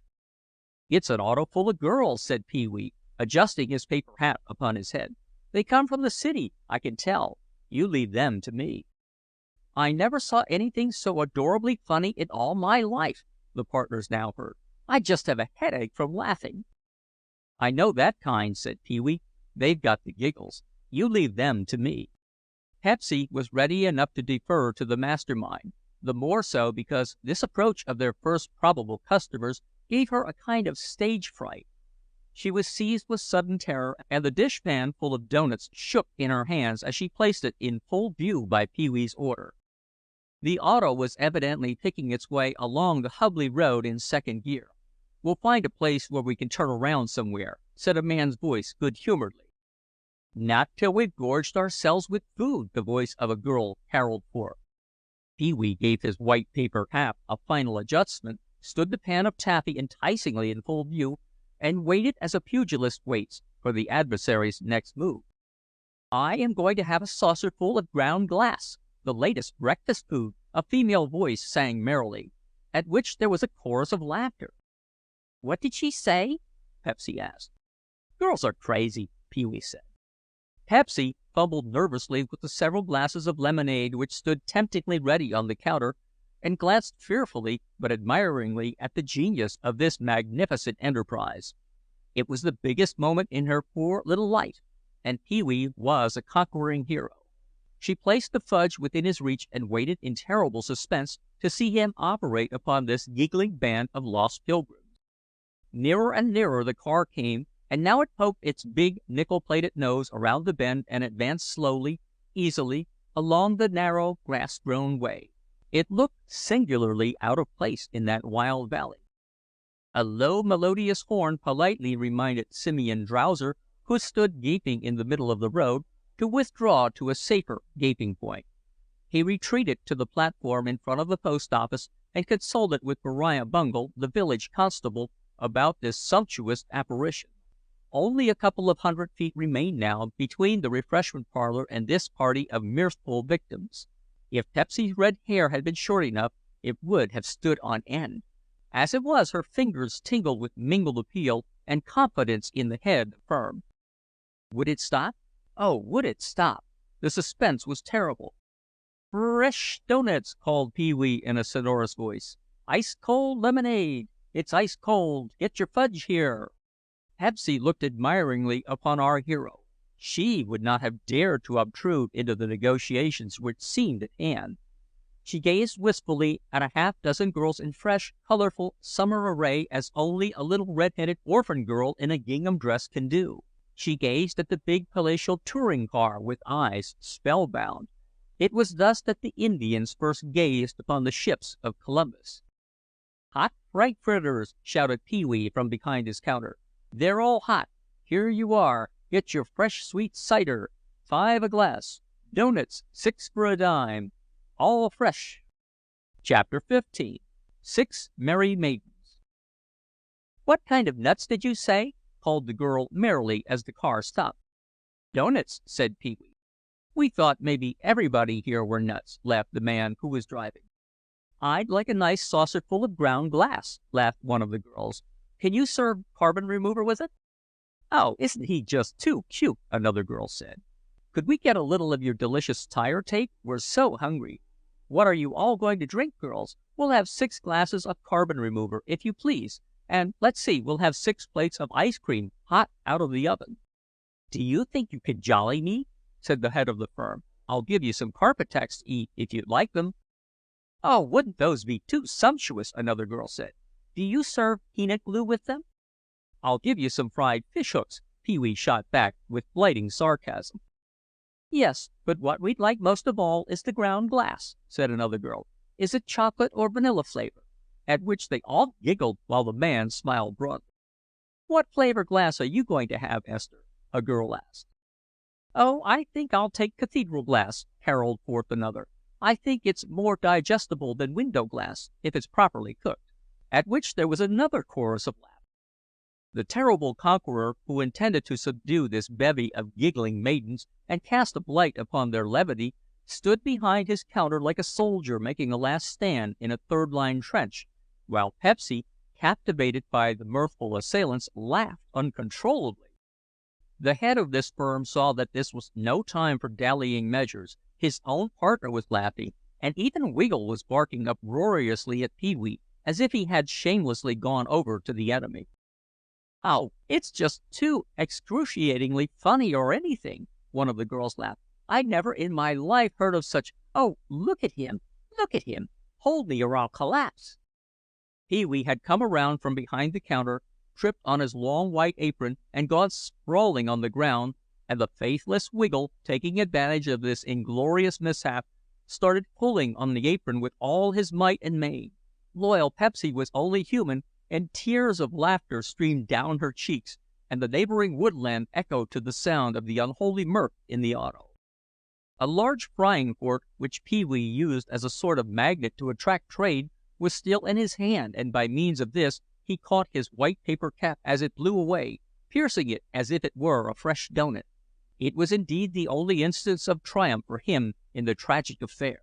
He arose, with Wiggle still tugging at his apron, his face decorated with colorful earth, his eyes glaring defiance. The driver of the auto, who seemed to be a kindly man, put an end to this unequal and hopeless struggle of the scout by ordering a round of lemonade and purchasing 50 cents worth of doughnuts. "When you have a few minutes to spare," he said in a companionable undertone, "stroll up the road and look about. The scenery is beautiful." "What do you mean?" Pee-wee demanded. "And be sure to take some solid spark plugs with you in case you get lost in the woods," one of the girls chirped teasingly as the auto started.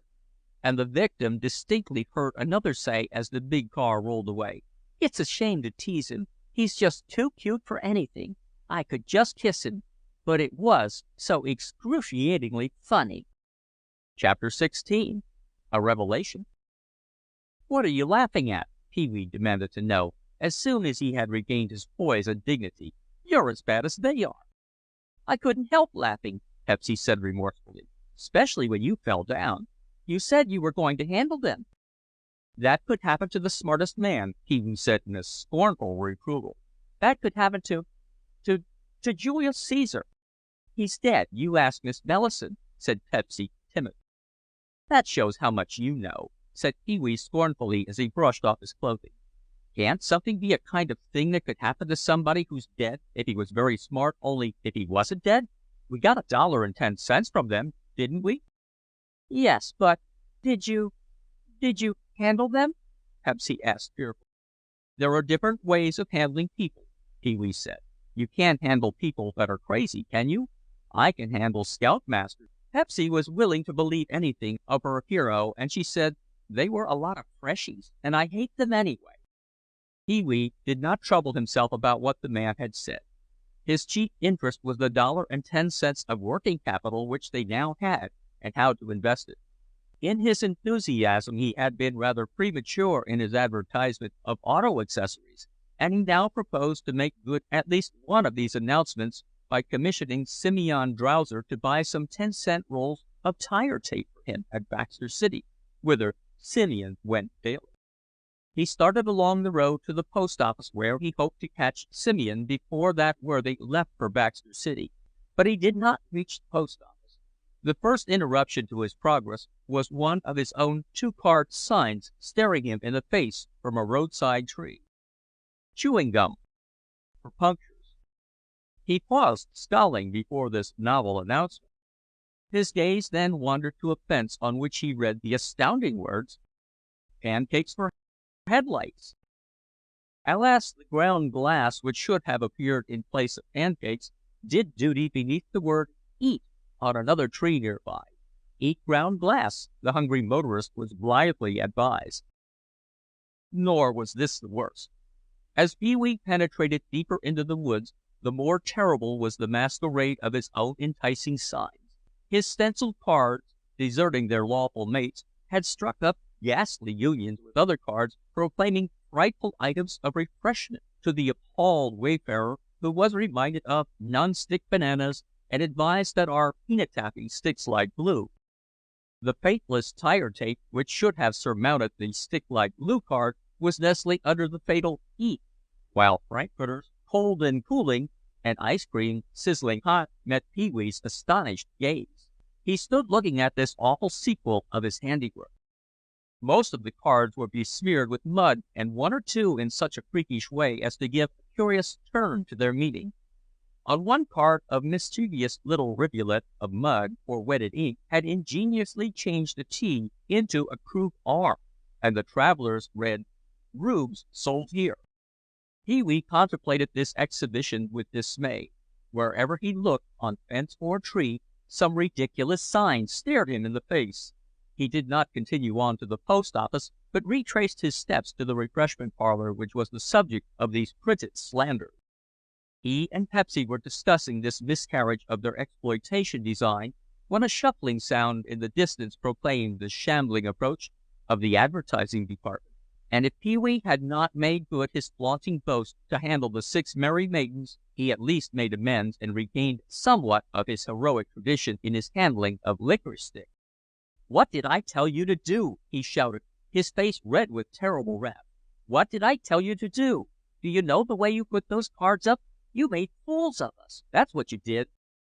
"I done gon' make no fools of you, nohow," Licorice Stick explained. "I see a spirit, and I shakes like dat. I do. As sure I'm stand here, I see a spirit in dem woods." From a vivid and terrifying narrative the partners made out that while Licorice Stick was on his way to embellish the wayside in strict accordance with instructions, he had encountered a spirit from the other world in the form of the carnival clown whom we have seen pass our wayside rest. The ghostly raiment of this lowly humorist and the motley decoration of his face had so frightened Licorice Stick that he had dropped his cards and retreated frantically into the woods. When the awful apparition had passed, he had stealthily shuffled back to the spot, and with many furtive glances about him, had gathered up the cards with trembling hands, and proceeded to post them in pairs, without regard to their proper order. After this triumphant exploitation feat, which ought to commend him to every lying advertiser in the world, Licorice Stick had shuffled into a new path of glory, going to the carnival, where, not finding the spirit in evidence, he had accepted a position to stand behind a piece of canvas with his head in an opening and allow people to throw baseballs at him. On hearing this, Pee-wee desisted from any further criticism, for, as he told Pepsy, a scout has to be kind and forgiving, and besides, when I go to the carnival, I can plug him in the face with a baseball 2 or 3 times, and then we'll be square. Chapter 17. Hard Time. If many people went to the carnival, they must have approached it from the other direction. It was a small carnival, and probably did not attract much interest outside of Berryville. A few stragglers passed Mr. Quigg's farm traveling in buckboards and farm wagons, but they did not come from distant parts, and evidently were not hungry. Some were so unscrupulous as to bring their lunches with them. One reckless farmer, indeed, bought a doughnut and exchanged it for another one with a smaller hole. Altogether, the neighboring carnival did not bring much business to Pee-wee and Pepsy. Aunt Jamsiah took their enterprise good-naturedly. Uncle Ebenezer said it was a good thing to keep the children out of mischief. Miss Bellison, the young schoolteacher, bought 10 cents worth of taffy each day as a matter of duty, and Beriah Bungle, the town constable, being a natural-born grafter, helped himself to everything he wanted, free of charge. So the pleasant summer days passed and brought them little business. Occasionally some lonely auto would crawl along the foliage-arched road, its driver looking for a place to turn around so that he might get back out of his mistaken way. Most of these were too disgruntled at their mistakes and the quality of the road to heed the voice of the tempter, who shouted at them, "Lemonade, ice cold, get your lemonade here." They usually answered by asking how they could get to West Baxter, and Pee-wee would answer, "You have to go 4 miles back. Get your hot doughnuts here." Then they would start back, but they never got their hot doughnuts there. If Pee-wee's stout heart was losing hope, he did not show it, but Pepsy was frankly in despair. In her free hours she sat in their little shelter, her thin, freckly hands busy with the worsted masterpiece that she was working. Pee-wee, at least, had his appetite to console him, but she had no relish for the stale lemonade and melting, oozing taffy which stood pathetically on the counter each night. One day a lumbering enclosed auto went by. An undertaker's car it was, and Pepsy was seized with sudden fright lest it be the orphan asylum wagon come to get her. The two dominating thoughts of her simple mind were the fear that she would have to go back to that place, and the hope that Pee-wee might get the money to buy those precious tents. She had learned something of scouting, that scouts camp and live in the open, and she had learned something of the good scout laws. She was witnessing now an exhibition of scout faith and resolution, of faith that was hopeless and resolution that was futile. She was soon to be made aware of another scout quality which fairly staggered her and left her wondering. Chapter 18. The Voice of the Tail Light. One night after dark, Pepsy and Pee-wee were sitting in their little roadside pavilion because they preferred it to the lamplight of the kitchen smelling of kerosene where Uncle Ebenezer read the American Farm Journal, his arms spread on the red-covered table. A cheery little cricket chirped somewhere in this scene of impending failure. Nearby, a katydid was grinding out her old familiar song as if it were the latest popular air. In the barn across the yard, the discordant sound of the horses kicking the echoing boards sounded clear in the still night and seemed a part of the homely music of the countryside. Suddenly a speeding auto containing perhaps its load of merry, heedless joy-riders went rattling over the old bridge along the highway, and the loose planks hauled out across the interval of woodland to the little red-headed girl in this remote shack along the obscure by-road. "You have to go back. You have to go back. You have to go back." Little did those speeding riders know of the voice they had called up to terrify this unknown child. The rattling, warning voice ceased as suddenly as it had begun, as the unseen car rolled noiselessly along the smooth highway. "Don't you be scared of it," Pee-wee said. "You're as bad as licorice stick. Those old boards don't know what they're talking about. I wouldn't be scared of what anything said unless it was alive, that's sure." "They voted not to build a new bridge for 2 years because they've got to build a new schoolhouse," said Pepsy. "That's because this county hasn't got much money. I'll be glad when they build it. The floor is going to be made out of stone, like—" "You mean the bridge?" "Yes, and I wish they'd hurry up. Every night I hear that, and I know boards tell the truth, because if a door squeaks, that means you're going to get married." "All you need is an oil can to keep from getting married then," said Pee-wee, "because if you oil a door, it won't squeak. So there, let's hear you answer that argument." There was no answer to that argument. Keeping single was just a matter of lubrication. But just the same, that appalling sentence which had become fixed in Pepsy's mind haunted her, especially when she lay on her feather mattress in the yellow-painted bed up in her little room. She was just about to go in when they were aroused by a sound in the distance. Pee-wee thought it was an auto, and he made ready to deliver his usual verbal assault to the travelers. Louder and louder grew the sound, and suddenly a motorcycle with no headlight went whizzing past in the darkness. It was followed by another, also without any headlight, but this second rider stopped a little distance beyond the shack and got off his machine. Something, he knew not what, dissuaded Pee-wee from making his customary announcements, and he stood in the darkness watching this second speeder, who seemed to be delayed by some trouble with his machine. The traveler was certainly too hurried and preoccupied to think of doughnuts. Meanwhile, the first cyclist had covered perhaps 50 yards and was still going. The little red tail light of his machine shone brightly. Pee-wee was just wondering why these travelers used no headlights, and whether the first cyclist would return to assist his friend, when he beheld something which caught and held his gaze in rapt concentration. The little red tail light went out and on 4 times in quick succession. There followed an appreciable pause, then 2 quick flashes. Pee-wee watched the tiny light spellbound. It appeared for a couple of seconds, then flashed twice with lightning rapidity. "Hide," Pee-wee repeated to himself, and motioned with his hand for Pepsy not to move. Now, in such rapid succession that Pee-wee could hardly follow them, the flashes appeared, tinier as the cyclist sped further away. "Hide Kelly's barn," Pee-wee breathed. Presently the second cyclist was on his machine again, speeding through the darkness.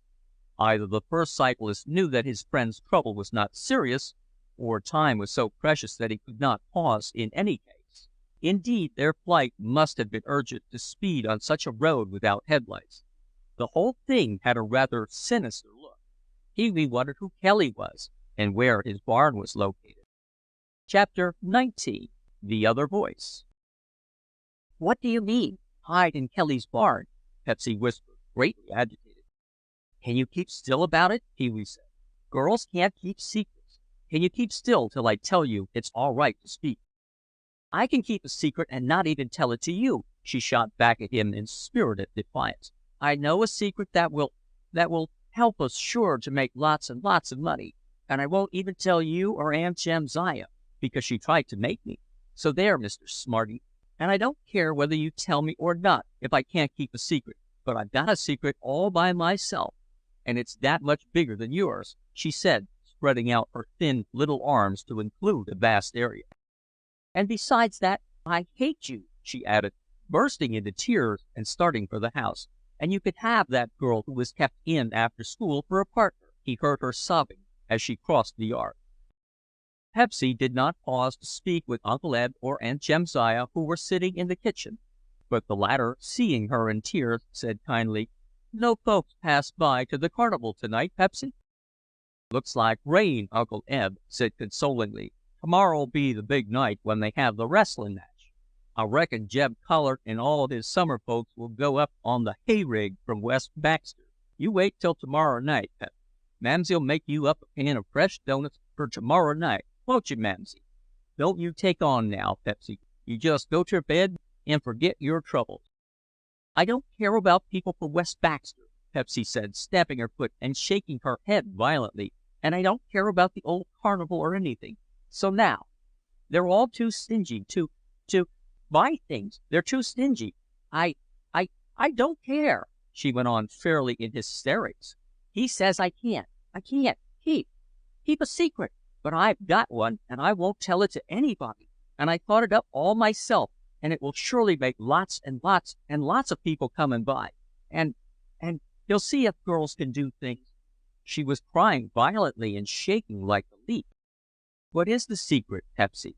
Aunt Jamsiah asked gently. "Maybe I can help you." I won't tell anybody," Pepsy sobbed. They were accustomed to these outbursts of her tense little nature and said no more. Pepsy went up to her little room under the eaves, catching each breath and trembling. No wonder they had not understood her at that big brick orphan home. No wonder she had hated it. Little as she was too big for it. She was in a mood to torment herself that night, and she lay awake to listen for that dread voice from across the woods. She lay on her left side so they would have good luck next day.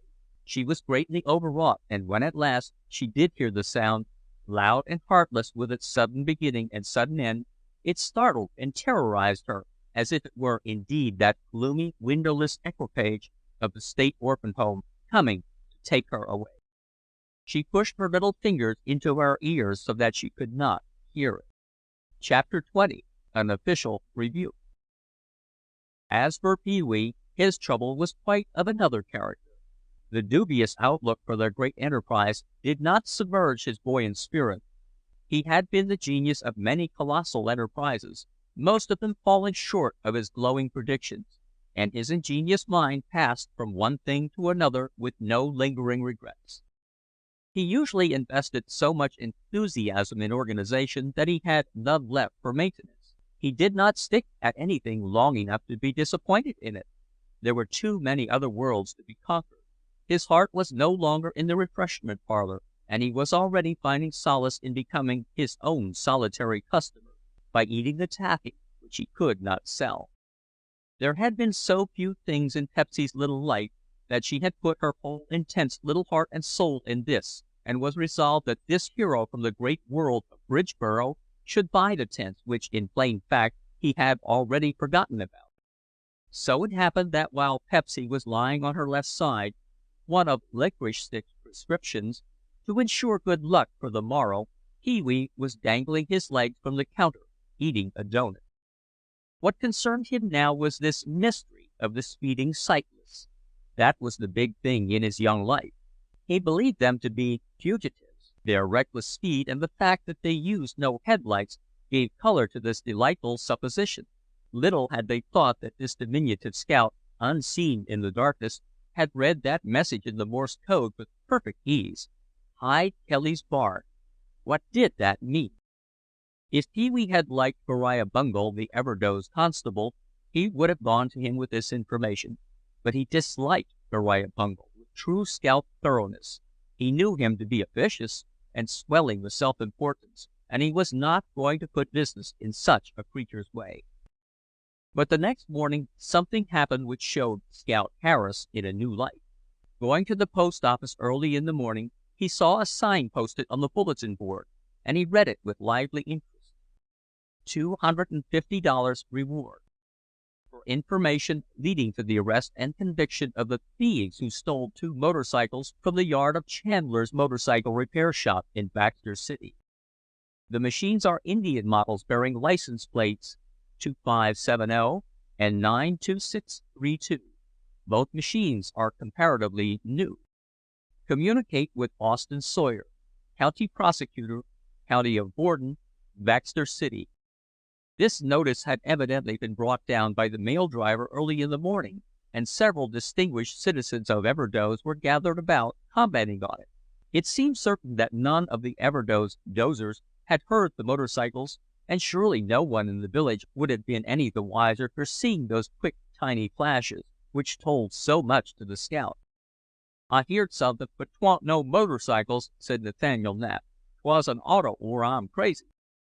Then spoke Beriah Bungle, sticking his thumbs into his suspenders so that his rusty-colored coat flapped open, showing his imposing badge. "They wouldn't never come this way, they wouldn't, when they got the highway to go on.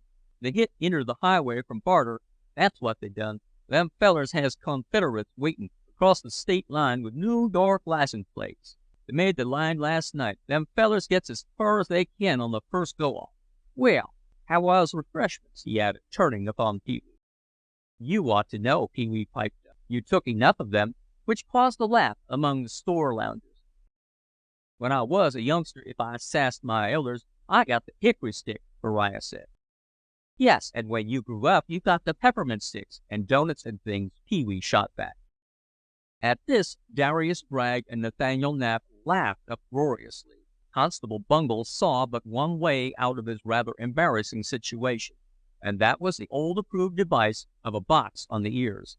The official slap sounded loud in the little post office and left Pee-wee's cheek and ear tingling. "I'll learn yer how to answer back your superiors," said Constable Bungle. "We don't relish sass from city youngsters down here. You mind that. Now, you get along out of here and tell your uncle to learn yer some manners and respect for the law." Pee-wee faced him, his cheek flushed, his eyes blazing. You're a coward and a thief, that's what you are," he shouted. You You haven't got brains enough to find two motorcycles. You haven't. All you can do is stand around and eat things that other people are trying to sell. You're a coward and a fool, and you owe us as much as $1. You'd better button your coat up, or you'll be stealing your own watch, you coward." With this rebuke, which left Beriah gaping, Pee-wee started home, holding a hand to his cheek.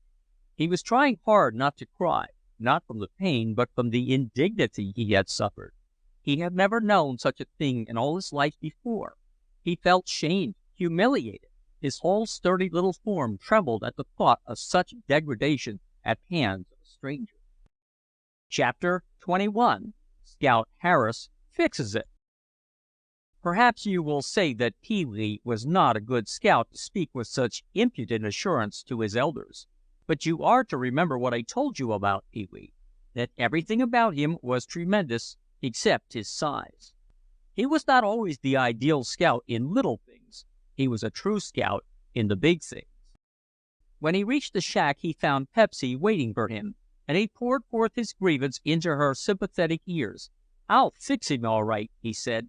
"He's a coward, that's what he is, and he needn't think I'm afraid of him. I'll get even with him all right. Whenever I make up my mind to do a thing, I do it. That's one thing sure." "Only we didn't make a success of our refreshment parlor," Pepsy ventured to say.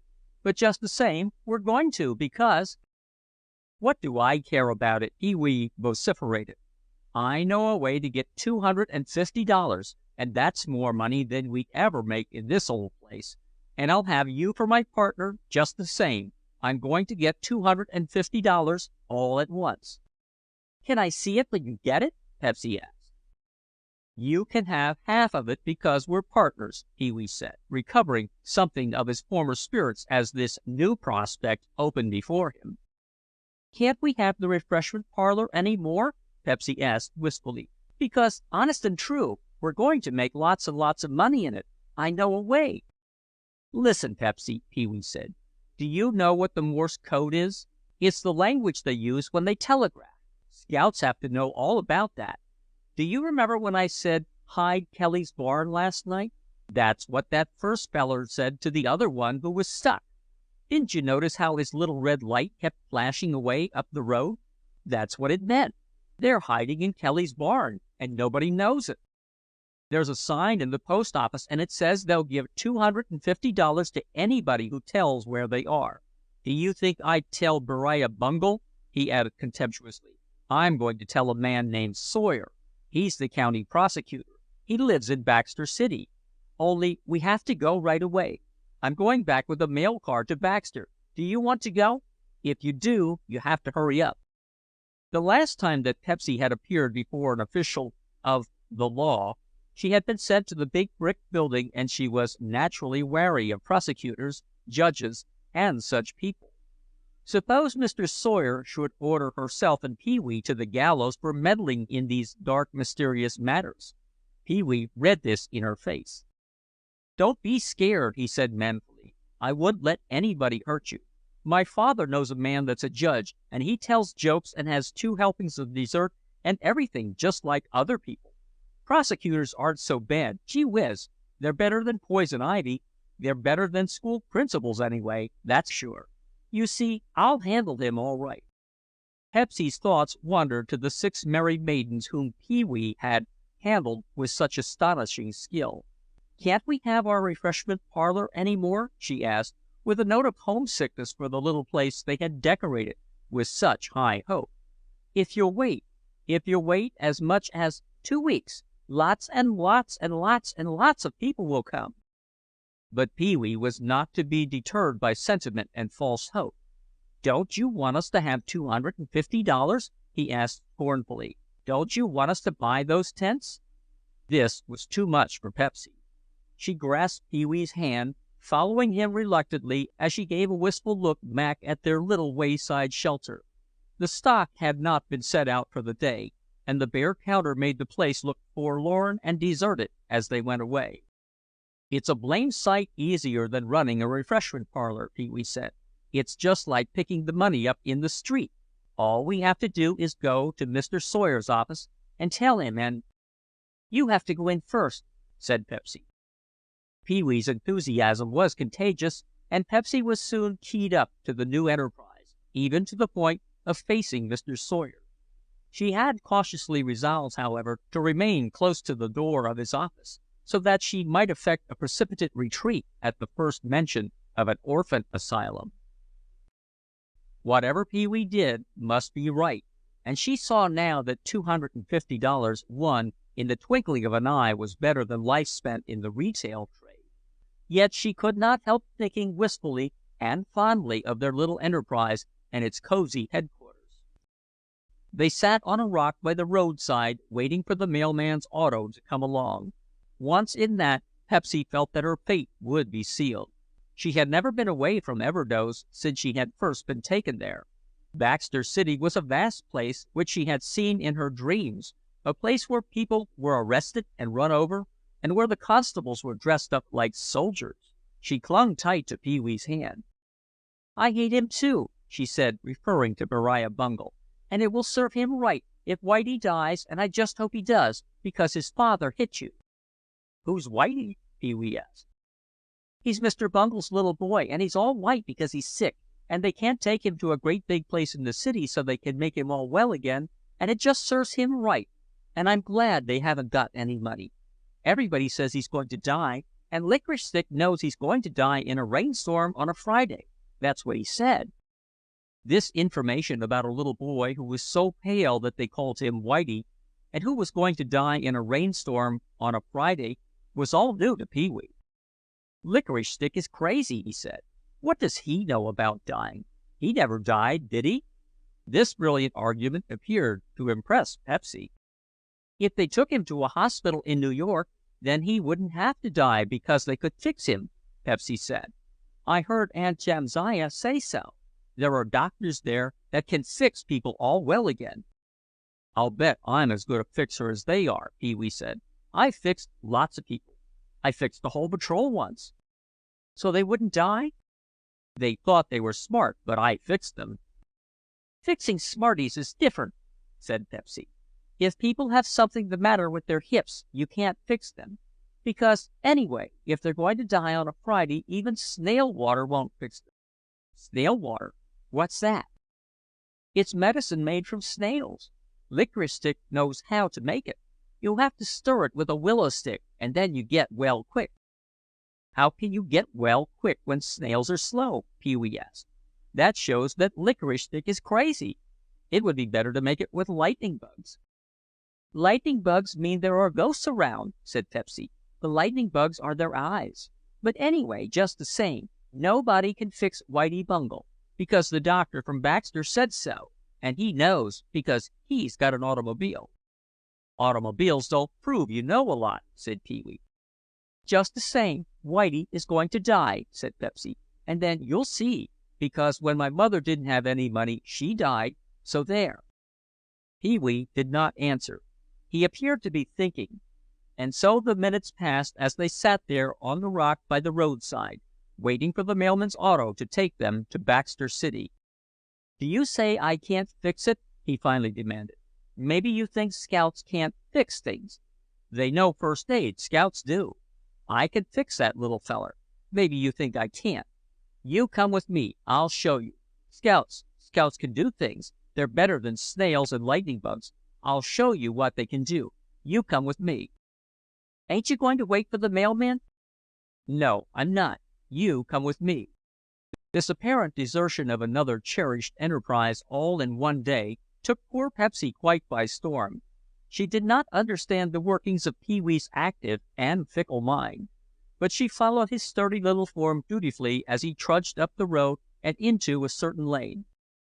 On he went, like a redoubtable conqueror with Pepsy after him. To her consternation he went straight up to the kitchen door, yes, of Constable Beriah Bungle's humble abode. Pepsy stood behind him in a kind of daze, and heard his resounding knock as in a dream.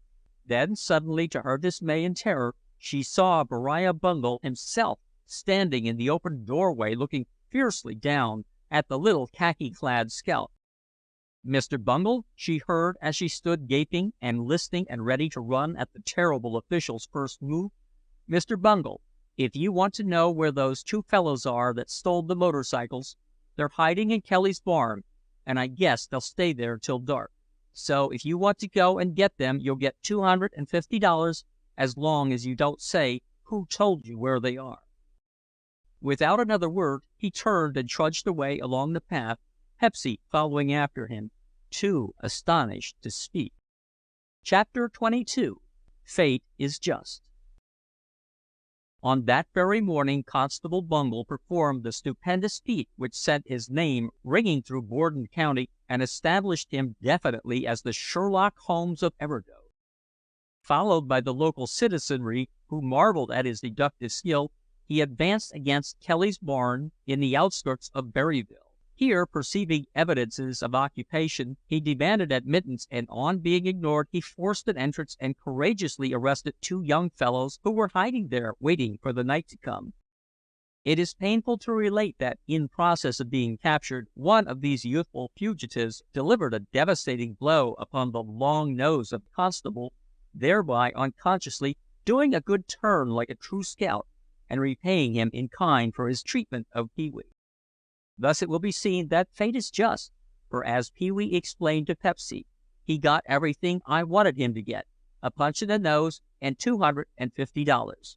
And that shows how I got paid back for doing a good turn, because if I hadn't given up that $250, he wouldn't have got punched.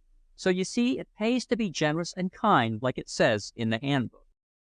The official pride of Beriah Bungle, as he led his captives back to Everdoze to await transportation to Baxter City, was somewhat chilled by the inglorious appearance of his face. There can be no pomp and dignity in company with a wounded nose, and Beriah Bungle's nose was the largest thing about him, except his official prowess. "Don't tell anybody I told him," Pee-wee whispered to Pepsy, "or you'll spoil it all, and they won't give him the money." "Suppose he tells himself," Pepsy said. But Officer Bungle did not tell of the keen eyes and scout skill which had put him in the way of profit and glory, for he was like the whole race of Beriah Bungles the world over, officious, ignorant, contemptible, grafting, shaming human nature, and making thieving fugitives look manly by comparison. Everdoze was greatly aroused by this epoch-making incident. Even a few stragglers from Berryville followed the crowd back as far as Uncle Ebenezer's farm, and Pee-wee tried to tempt them into the ways of the spendthrift with taffy and other delights which caused the reckless to fall. But it was of no use. "I bet if there was a murder we could sell a lot," he said.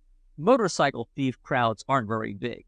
If the town hall burned down, I bet we'd do a lot of business. I wish the schoolhouse would burn down, eh? Murders and fires, those are the best.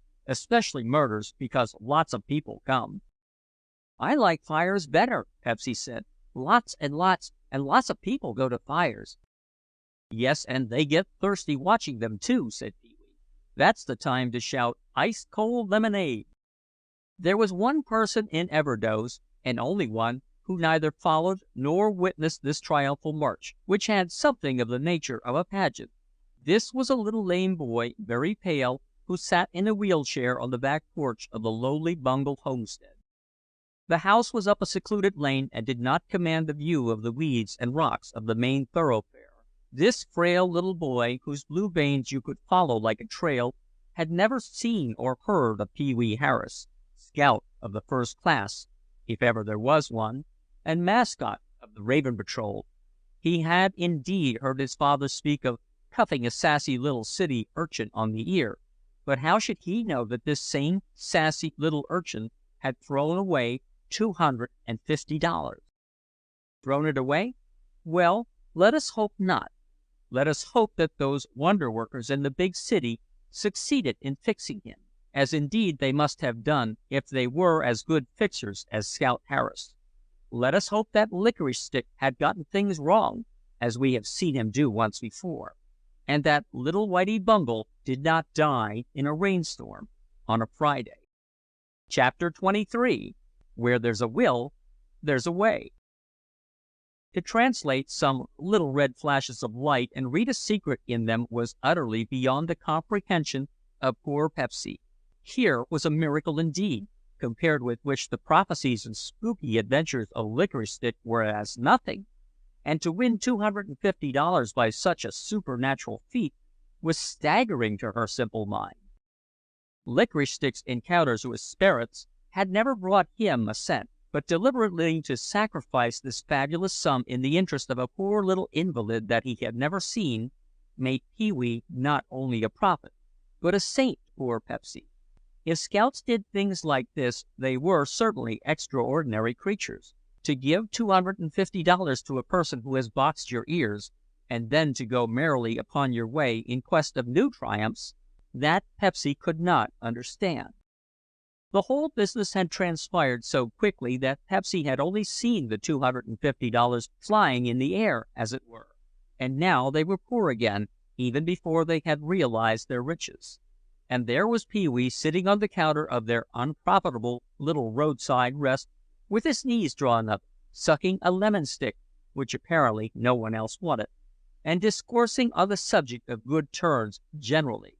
There seemed to be nothing in his life now but the lemon stick. "You think girls can't do good turns, don't you?" Pepsy queried wistfully. Pee-wee removed the lemon stick from his mouth, critically inspecting the sharp point which he had sucked it to. By a sort of vacuum process, he could sharpen a stick of candy till it rivaled a stenographer's pencil.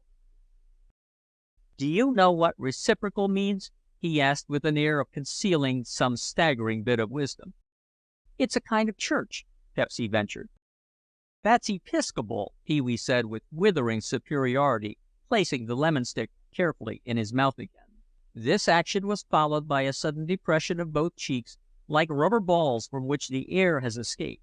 He then removed the dagger-like lemon stick again to observe it. "If you have an apple and I have an apple, and you give me yours, that's a good turn, isn't it? And if I give you mine, that's another good turn, isn't it? And we're both just as well off as we were before. That's recip." He had to pause to lick some trickling lemon juice from his chubby chin. "Recall."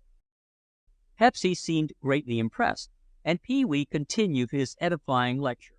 "I should worry about $250 because you saw how people always get paid back, only sometimes it isn't so soon, like with the apples.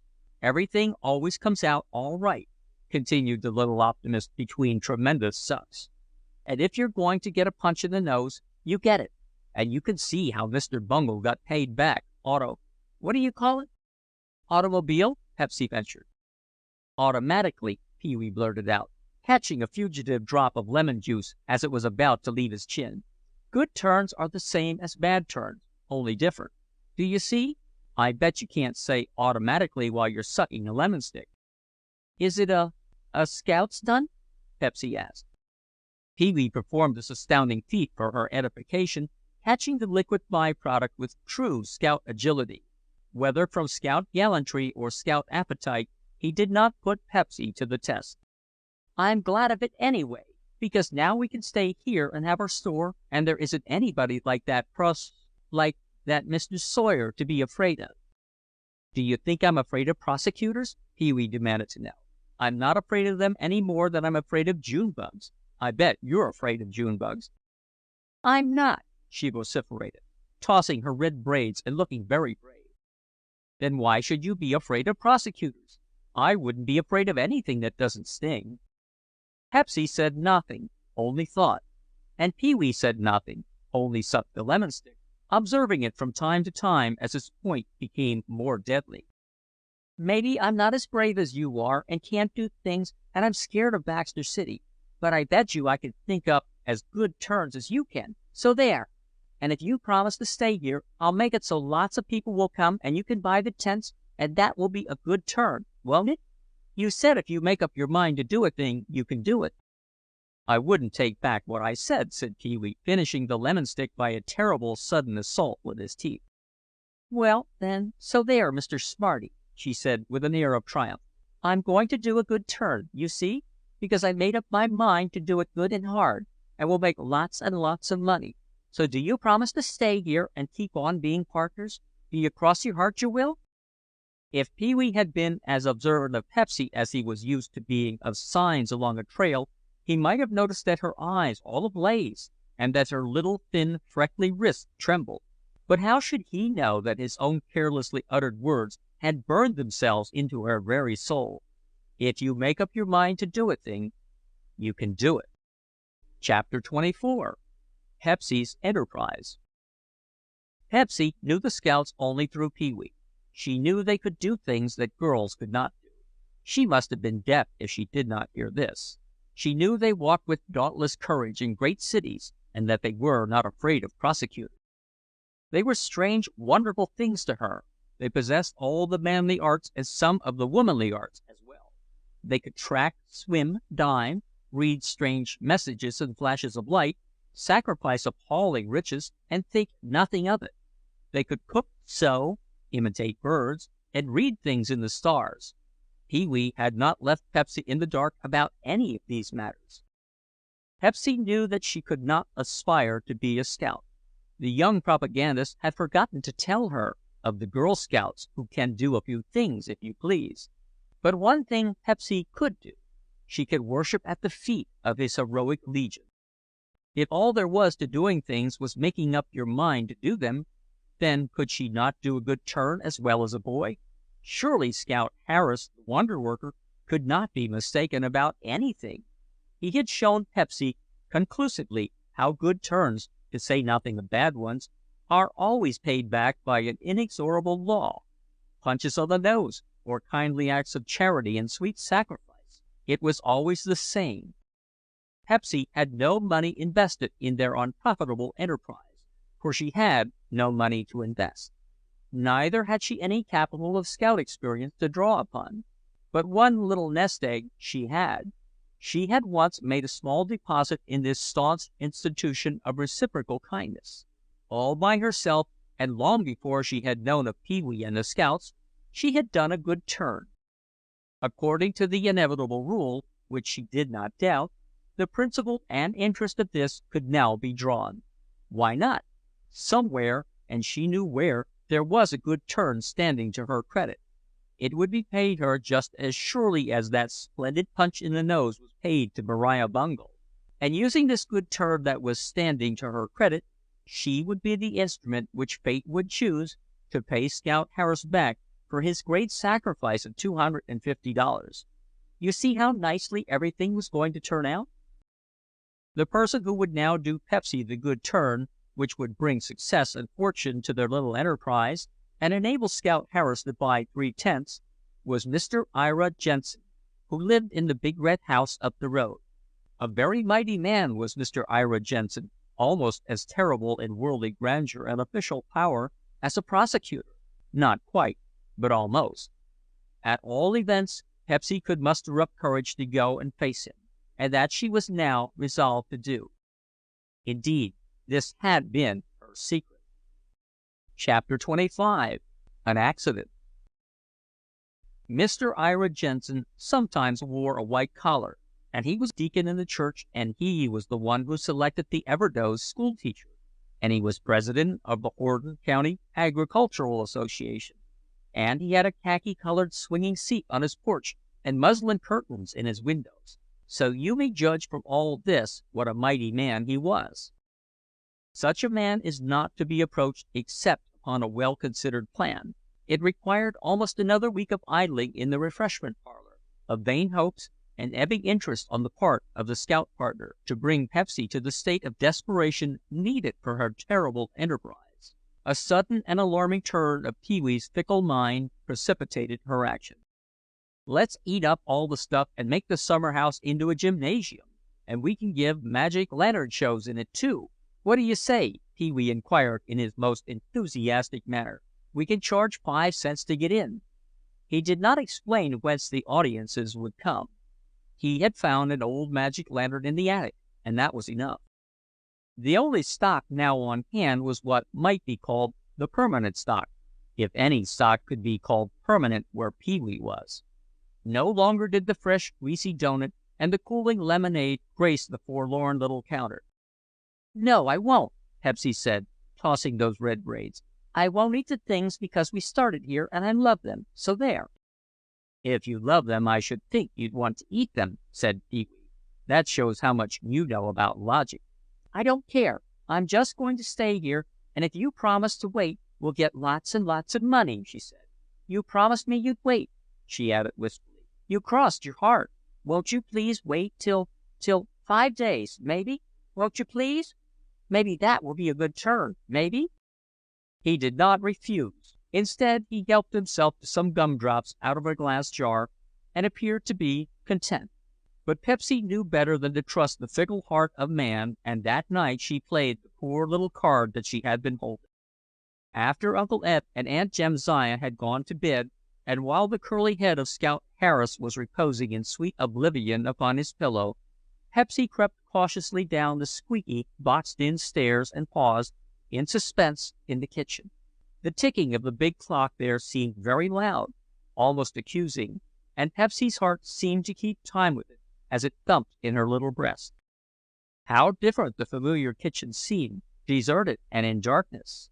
The 2 stove lids were laid a little off their places to check the banked fire, leaving 2 bright crescent lines like a pair of eyes staring up at her. This light, reflected in one of the milk pails standing inverted on a high shelf, made a sort of ghostly mirror in which Pepsy saw herself better than in that crinkly, outlandish mirror in her little room.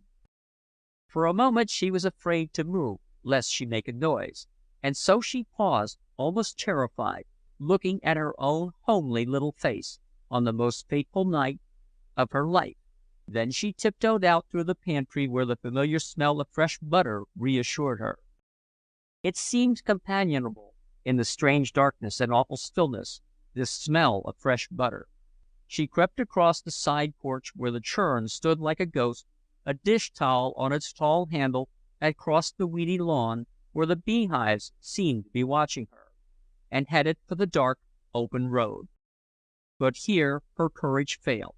Some thought of doing her errand in the morning occurred to her, but she could not go then without saying where and why she was going. And in case of failure, no one must ever know about this. So she screwed up her courage and returned to the side porch to get a lantern. She shook it and found it empty. There was nothing to do now but brave the darkness or go down into the cellar and fill the lantern from the big kerosene can. She paused in the darkness before the sepulchral stone steps. Then, in a sudden impulse of determination, she tightened her little hand upon the lantern till her nails dug into her palms, and went down, down. She groped her way to the kerosene can, and finally came upon it and felt its surface. Yes, it was the kerosene can. Her trembling little hand fumbled for the tiny faucet. How queer it felt in the dark when she could not see it. It seemed to have a little knob or something on it. Her hand was shaking, but she held the little tank of the lantern under the faucet, and was about to turn the handle when something soft and wet and silent, touched her other hand. She drew a quick breath. Her heart was in her mouth. Her hands were icy cold. Still she had presence of mind enough not to scream. But as she rose in panic terror from her stooping posture, the lantern pulled upward against the faucet, toppling the big can off its skids. There was no plug in the can, and the kerosene flowed out upon the terror-stricken child, wetting her shoes and stockings, and made a great puddle on the stone floor. She stood in the darkness, seeing none of this, which made the catastrophe the more terrible.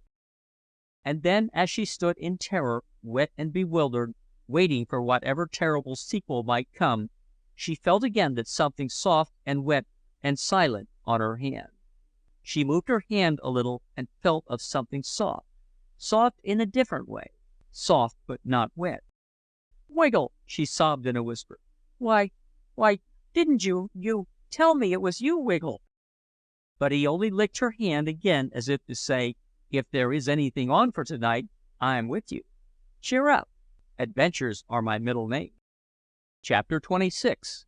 Pepsy's Investment. For a few seconds Pepsy stood in suspense amid the spreading, dripping havoc she had caused, listening for some sound above. But the seconds piled up into a full minute, and no approaching step was heard. The danger seemed over. But the air was very redolent of kerosene. She stood in a puddle of it, and one of her stockings and both of her plain little button shoes were thoroughly wet. When she moved her toes she could feel the soppy liquid. Oh, for a light!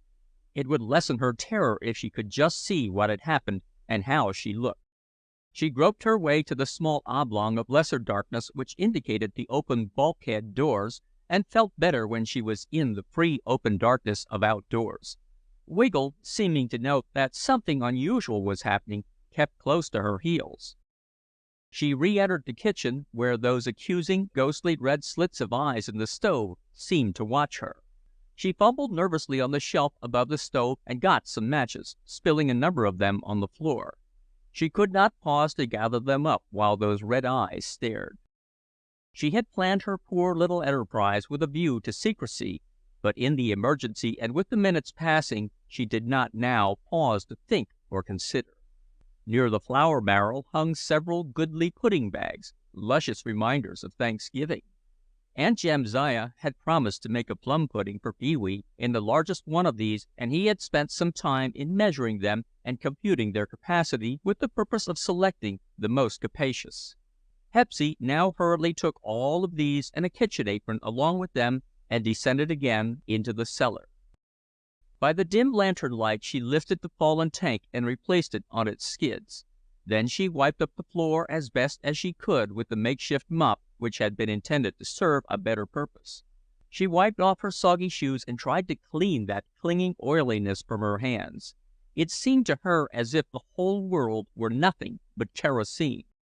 She did not know what to do with the drenched rags, so she took them with her when she started again for the dark road, this time with her two cheery companions, the lantern and Wiggle.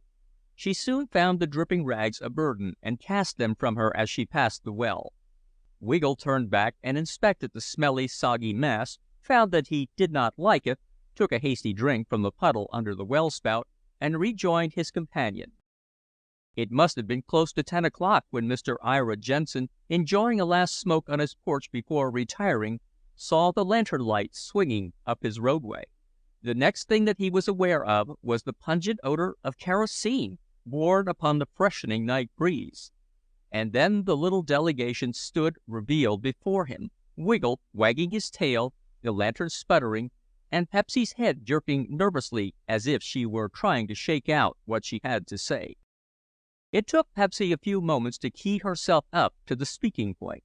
Then she spoke tremulously, but with a kind of jerky readiness, suggesting many lonely rehearsals. "Mr. Jensen," she said, "I have to do a good turn, and so I came to ask you if you'll help me. And the reason I smell like kerosene is because I tipped over the kerosene can." This last was not in her studied part, but she threw it in answer to an audible sniff from Mr. Jensen. "You said when I came here and stayed nights when Mrs. Jensen was sick with the flu, and everybody else was sick, and you couldn't get anybody to nurse her, you remember?" She did not give him time to answer, for she knew that if she paused she could not go on. Her momentum kept her going. "You said then, just before I went home, you said you'd do me a good turn some day, because I helped you. So now a boy that's staying with us, we have a refreshment parlor, and nobody comes to buy anything, and he wants to buy some tents, and we have to make a lot of money, so will you please have them have the county fair in Berryville this year, so lots of people will go past our summer house. We have lemonade," and he calls to people and tells them, only there ain't any people. But lots and lots and lots of people come to the county fair from all over, don't they? So now I'd like it for you to do me that good turn, if you want to pay me back." Thus Pepsy, standing tremulously but still boldly, her thin little hand clutching the lantern, played her one card for the sake of Pee-wee Harris, Scout. Standing there in her oil-soaked gingham dress, she made demand upon this staunch bank of known probity for principal and interest in the matter of the one great good turn she had won before she had ever known of Scout Harris. It never occurred to her, as she looked with frank expectancy at Mr. Jensen, that her naive request was quite preposterous. To his credit, be it said, Mr. Jensen did not deny her too abruptly. Instead, he spread his knees and arms and, smiling genially, beckoned her to him. "I can't. I'm all kerosene," she said. "Never you mind," he said. "You come and stand right here while I tell you how it is." So she set down the lantern and stepped forward and stood between his knees, and then he lifted her into his lap. "Well, well, well, you're quite a girl. You're quite a little girl, ain't you, huh? So you came all the way in the dark to ask me that. Here you sit right where you are, and never you mind about kerosene. If you ain't scared of the dark, I reckon I ain't scared of kerosene. Now, I want you should listen, 'cause I'm going to tell you just how it is, and then you'll understand. Because I call you a little kind of a heroine, that's what I call you." He wasn't half wrong about that, either. Chapter 27. Scene in the Dark. So then he told her how it was about the county fair, which shortly would open. He told her very gently and kindly how Northvale had been chosen, because it was the county seat, and how he was powerless to change plans. He looked around into her sober face and sometimes lifted it to his, and at almost every hope-blighting sentence asked her if she did not understand. He told her all about how county fairs are big things, planned by many men, months and months in advance. And at each pause and each gently asked question, she nodded silently, as if it was all quite clear and plausible, but her heart was breaking. "But I'm not going to forget the good turn I owe you, no siree," he added, finally, as he set her down on the porch, much to Wiggle's relief. "And I'm coming down the road to pay you a visit, and look over that refreshment stand of yours, and see if I can't make some suggestions, maybe. Now, what do you say to that?" Pepsy nodded soberly, her thoughts far away. "You'll see me along there," Mr. Jensen added cheerily, as he patted her little shoulder. "And I give you fair warning, I'm the champion doughnut-eater of Borden County." She smiled, still wistfully, and gulped, oh, ever so little. "That's what I am," he added with another genial pat. "So now you cheer up and run back home and go to bed, and don't you lie awake crying. You tell that little scout feller I'm coming to make you a visit, and that I usually drink 9 glasses of lemonade. Now you run along and get to bed quick." "Thanks," she said, her voice trembling. So Pepsy took her way silently along the dark road. Her bank had failed. She could do nothing more. This was a strange sequel to follow Pee-wee's glowing representations about good turns. She did not understand it. And now that she had failed, the catastrophe in the cellar loomed larger, and she saw her nocturnal truancy as a serious thing. What would Aunt Jamsiah think of this? Pepsy had been forbidden to go away from the farm at night, except to weekly prayer meeting. The crickets sang cheerfully as she returned along the dark road, a disconsolate little figure swinging her lantern. She was weary from exertion and disappointment and foreboding. Her good scout enterprise was suddenly changed into an act of sneaking disobedience. The physical exhaustion which follows nervous strain was upon her now, and her little feet lagged in their soaking shoes, and once or twice she stumbled with fatigue. From what burden is heavier than a heavy heart? The soothing voices of insect life which soften the darkness and cheer the wayfarer in the countryside seemed only to mock her with their myriad carefree songs. And to make matters worse, there suddenly rang in her ears from far over to the west the loud clatter of those loose planks on the old bridge along the highway as a car sped over it. "You have to go back. You have to go back." Then the noise ceased suddenly, and there was no sound but the calling of a screech owl somewhere in the intervening woods.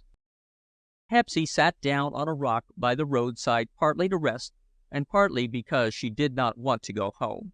She knew, or she ought to have known, that Aunt Jamsiah was pretty sure to be lenient about a harmless transgression with so generous a motive. But the warning voice from that unseen bridge disconcerted her. It was not long after she was seated that her head hung down, and soon the gentle comforter of sleep came to her, and she lay there, pillowing her head on her little thin arm. But the comforter did not stay long, for Pepsy dreamed a dream. She dreamed that all the people of the village, Simeon Drowser, Nathaniel Knapp, Darius Dragg, the sneering Deadwood Gamely, and even the faithless Arabella Bellison, the schoolteacher, were pointing fingers a yard long at her and saying, "You have to go back to the big brick building. You have to go back. You have to go back." On the big doughnut jar in the refreshment parlor sat Licorice Stick saying, "You have to go back the next time it thunders." She shook her fist at Licorice Stick and called him a smarty, and said she would not go back, but they all laughed and sang. You have to go back. You have to go back." Miss Bellison was the worst of all. "You have to go back. You have to—" With a sudden start, Pepsy sat up on the rock, wide awake. "Go back. You have to go back." She still heard. Her forehead throbbed, and her face felt very hot. There was a ringing in her ears. She was feverish, but she did not know that. All she knew was that everybody was against her and that the bridge had put them up to it.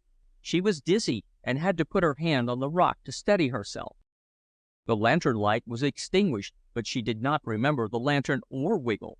She felt very strange and wanted a drink of water. Her hand trembled, and her little arm, with which she braced herself against the rock, felt weak, and her head throbbed. Where were all those people?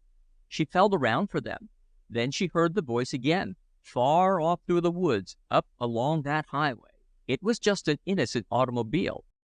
"You have to go back." Pepsy rose to her feet with a start, reeled, reached for a tree, and clutched it. "I'll stop. I'll make it. It's stopped. I'll tear it. I'll pull them off," she said. I won't go back. I won't. Staggering across the woods, she entered the woods. Each tree there seemed like two trees. She groped her way among them, dizzy, almost falling. Sometimes the woods seemed to be moving. Perhaps it was by the merest chance that she stumbled into the trail which led through the woods to the highway, ending close to the old bridge. But once in the familiar path, she ran in a kind of frenzy. No doubt the fever gave her a kind of temporary artificial strength, as indeed it gave her the crazy resolve somehow to still that haunting voice forever.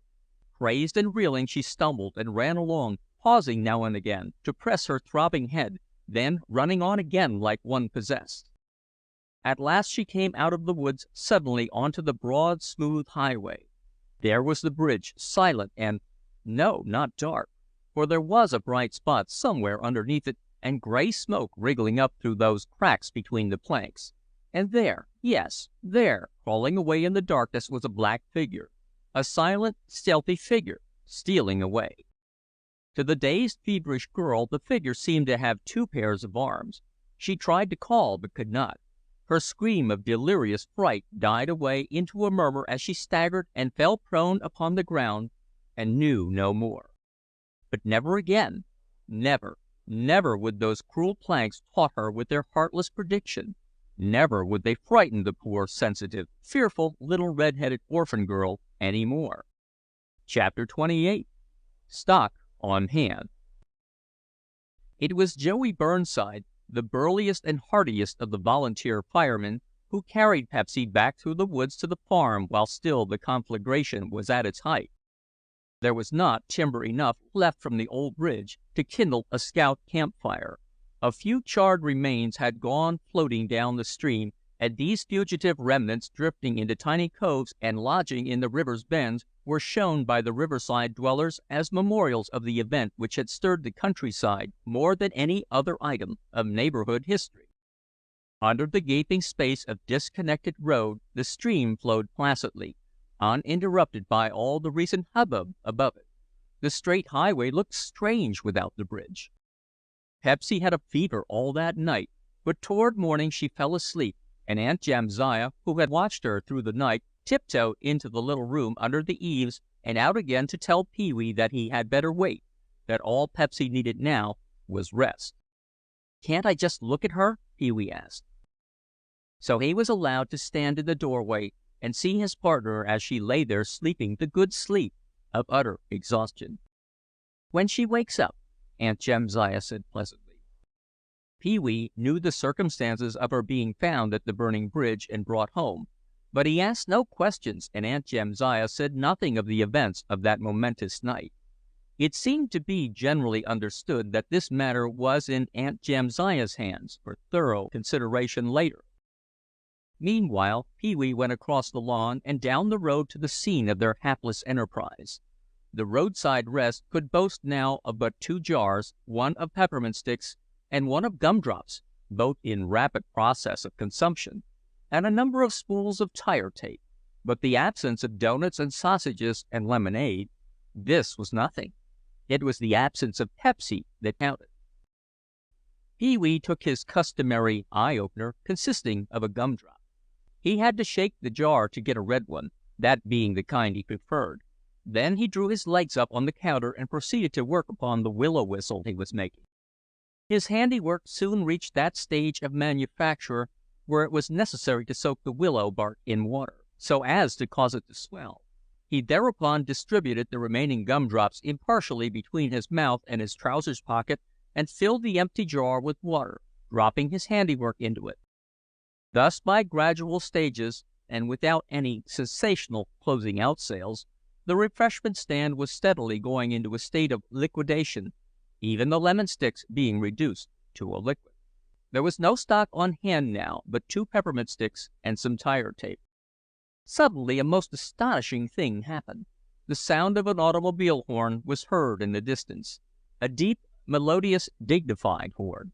Not since the passing of the 6 merry maidens had such welcome music sounded in Pee-wee's enraptured ears. The signs had all been made right. The ice cream had been made cold, the sausages hot, and the ground glass had been put where it belonged. No longer did our taffy stick like glue. Indeed, there was no taffy of any kind on hand, notwithstanding these blatant announcements. Along came the automobile, an 8-cylinder super junkster, and yes, it was followed by another, and still another. Pee-wee could see the imposing procession as far down as the bend. "Some detour," a good-natured voice said. "Detour?" Pee-wee whispered in sudden and terrible excitement. Then, as the full purport of the staggering truth burst upon him, he issued forth from the roadside rest and contemplated the approaching pageant with joy bubbling up like soda water in his heart. "Never mind," said another voice. "We can get some eats in this jungle, thank goodness. What I wouldn't do to a couple of hot frankfurters." A sudden chill cooled the fresh enthusiasm of Scout Harris. "I'll buy every blamed doughnut they've got in the place," somebody shouted. "We won't leave a thing for the rest of the cars that have to plow through this jungle. I suppose this is what motorists will be up against for 6 months. What do you know about that?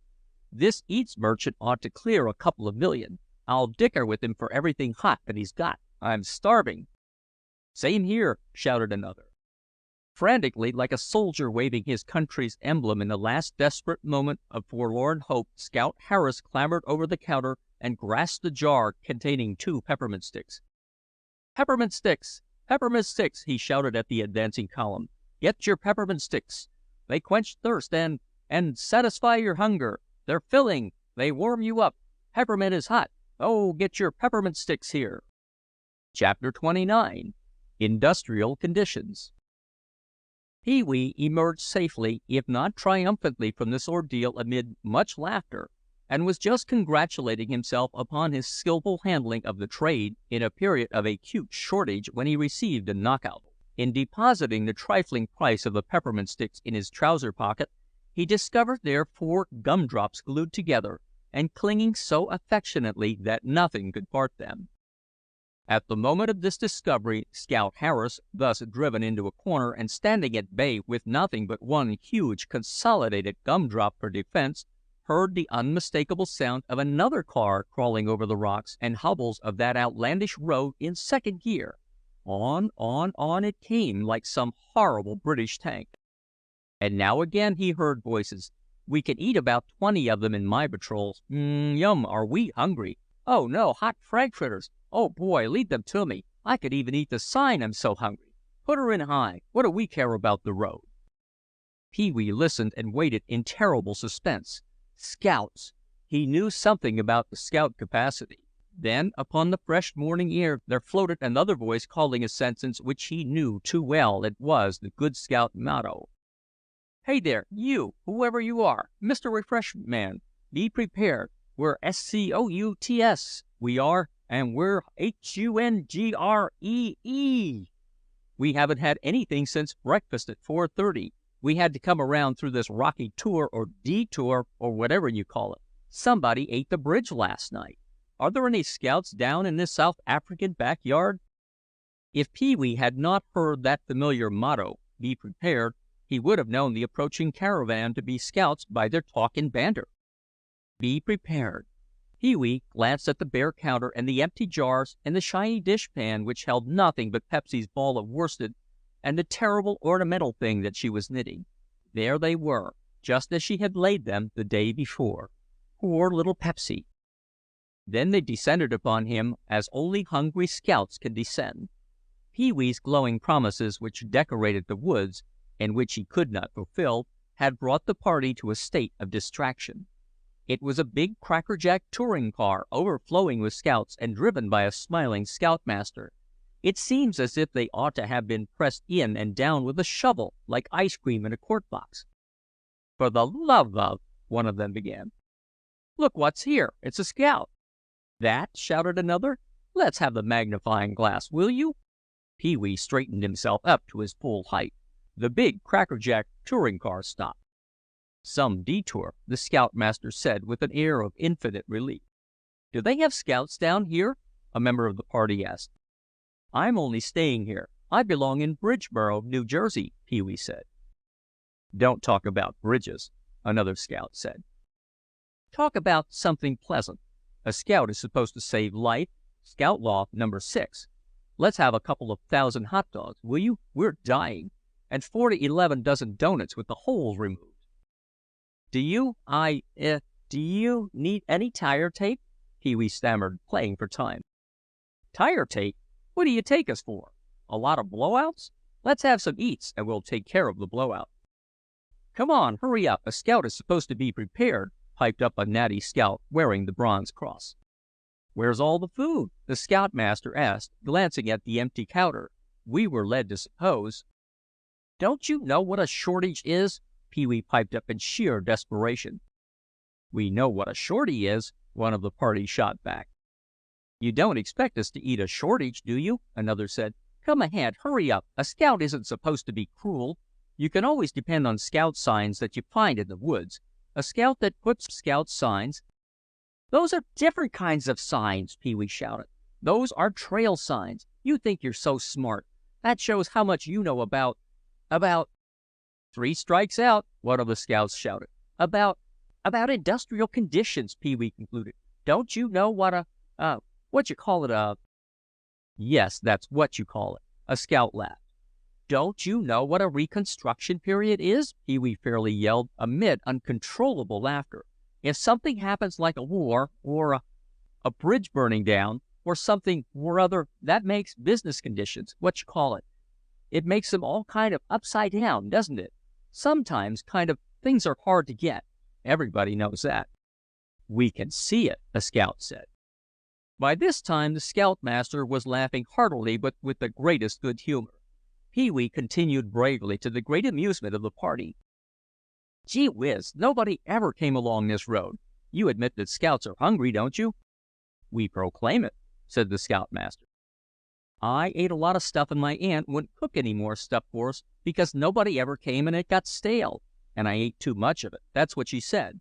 So now, anyway, we're going to start in again because the business world, and we're going to speed up production." "All right, speed up the auto, and good luck to you," the scout with the bronze cross said. He seemed to be the patrol leader. There was a little fraternal chat before this boisterous troop moved on, and all seemed interested in Pee-wee and his enterprise. They were on their way to camp somewhere down the line. "You'll succeed all right," they called back to him. "Only be sure to have plenty of stuff on hand when we come back in a couple of weeks, or we'll kill you." "Do you like waffles and honey?" the proprietor shouted after them. "We've got the bees working overtime for us," a scout called back. "I'll have a lot of those, 10 cents each," Pee-wee announced. "Do you like clam chowder?" he called, raising his voice to cover the increasing distance. "Good luck to you. You'll make it a go all right." "I'm lucky. I always have good luck," the small optimist screamed at the top of his voice. "Do you like peanut taffy? Do you like hot corn?" he added, fairly yelling this sudden inspiration after the departing sufferers. "With butter and pepper on it. Do you like that? I'll have some." These were the last words they heard as the big car moved slowly over the rocky, grass-grown road. They are good words to end a chapter with. Hot corn with pepper and butter on it. Oh boy. Chapter 30. Paid in Full. Pee-wee was just about to make a frantic rush to the house when he saw another automobile coming along the road, brushing the projecting foliage aside as some stealthily advancing creature might do. Not far behind it, he could hear other gears grinding along that impossible road in second gear. The world seemed to be making a pathway, or rather a highway, to Pee-wee's door. The sequestered, overgrown road, with its intertwined and overarching boughs, was become a surging thoroughfare. The birds, formerly unmolested in their wonted huts, complained to one another of this sudden intrusion into their domain. Away back where this obscure road branched off the highway to furnish the unfrequented access to Everdoze in Berryville, a sign had been placed that morning with an arrow pointing toward the depths of the Everdoze jungle. Detour. Highway closed. Follow yellow arrows. These yellow arrows appeared at intervals along the Everdoze road, thus guiding the motorist back to the highway at a point a mile or two below the gap where the bridge had been. Everdoze was on the map now, in dead earnest. The little hamlet nestling in its wooded valley was destined to review such a procession of Pierce Arrows and Packards and Cadillacs, aye, and Fords and jitney buses, as it had never dreamed of in all its humble career. Who was responsible for this? Or was accident responsible? Who, if anyone, by the mere touching of a match, had started a blaze which would illuminate poor little Everdoze? Everdoze had gone to bed at 8 p.m. in obscurity. It had awakened to find itself dragged into the light of day. Already Constable Bungle was devising a formidable code of traffic regulations, traps and snares to catch the prosperous and make them pay tribute as they passed along. As early as 7 o'clock, that vigilant agent of the peace had placed a sign in front of the post office where he was wont to loiter, reading, "No parking here." But all the while he hoped that the unwary would park there and pay the $3 in costs. But of all the signs which appeared in Everdoze on that day when fate, like an alarm clock, had awakened it out of its slumber, there was one which thrilled the soul of Pee-wee Harris and caused consternation to everyone else. This appeared in front of the town hall and at a number of other strategic places in and out of the village. "Come and read it! Come and read it!" shouted little Silas Knapp as he madly intercepted Pee-wee, who, as I have said, was about to run to the house. "It's a monopoly or something like that, Mr. Drowser says. Come and read it." So before going to the house Pee-wee went and read it. He did not know that the stern phraseology had been penned ever so tenderly and with a twinkle in the eye of the writer. He did not know that it was a tribute, or shall we say the repayment of a good turn, to the little red-headed girl who, all unaware of this hubbub, was sleeping in her little bedroom under the eaves. Strange that such a little girl could thus shake her fist by proxy at the grasping villagers. Notice: the property on both sides of the road from 2 miles north of the Everdoze line to the boundary of Ebenezer Quigg's farm is of private ownership. Anyone attempting to sell or vend, or who erects any tent or shack for such purpose upon said property, will be prosecuted to the full extent of the law. Ira C. Jensen. So Pepsy had kept her word after all. Her one poor little investment of kindness had paid 100% dividend, and the partners were the owners of a monopoly, or malopoly, whichever you choose to call it. Chapter 31. Circumstantial Evidence. Along the road and over the stone wall and straight across the bed of tiger lilies sped Pee-wee, using his own particular mode of scout pace, patent not applied for. Across the side porch and into the kitchen he went, pell-mell, shouting in a voice to crack the heavens. "It's a monopoly! A monopoly! We've got a monopoly! Where's everybody? Hey, Aunt Jamsiah, where are you? Where's Uncle Eb? Hurry up and make some donuts. There's a detour. Cars, hundreds of cars, from the highway. They're coming along the road. You ought to see. Where's the ice pick? Can I have some lemons? Are there any cookies left? I left 2 on the plate last night. Where's the sugar so I can—" He paused in a frenzy of haste and enthusiasm as Aunt Jamsiah opened the sitting-room door very quietly and seriously. "Shh! Come in here, Walter," she said. Her manner, kind, gentle, but serious, disconcerted Pee-wee and chilled his enthusiasm. The very fact that he was summoned into the sitting-room seemed ominous, for that holy of holies was never used. Not more than once or twice in Pee-wee's recollection had his own dusty shoes set upon that sacred oval-shaped rag carpet. Never before had he found himself within reaching distance of that plush album that stood on its wire holder on the marble table. This solemn apartment was the only room in the house that had a floor covering, and the fact that Pee-wee could not hear his own footfalls agitated him strangely. Uncle Eb sat in the corner near the melodeon, looking strangely out of place in his ticking overalls. Is she dead?" Pee-wee whispered fearfully. "Sit down, Walter," Aunt Jamsiah said. "No, she isn't dead. She's better." Uncle Eb said nothing, only watched Pee-wee keenly. Pee-wee seated himself, feeling very uncomfortable. "Walter," said his aunt, "something very serious has happened, and I'm going to ask one or two questions. You will tell me the truth, won't you?" "I'll answer for him doing that," said Uncle Eb. "Sure I will," said Pee-wee proudly. "Walter, do you know what Pepsy's secret was? You remember she said she had a secret that would make lots and lots of people come and buy things from you." "Girls are—" Pee-wee began. He was going to say they were crazy, but remembering the one that lay upstairs, he caught himself up and said, They think they have big ideas when they haven't. I shouldn't worry about their secrets." "But some of Pepsy's ideas and plans have been very big, Walter," her aunt said ruefully. "You see, we know her better than you do. She's very, very queer.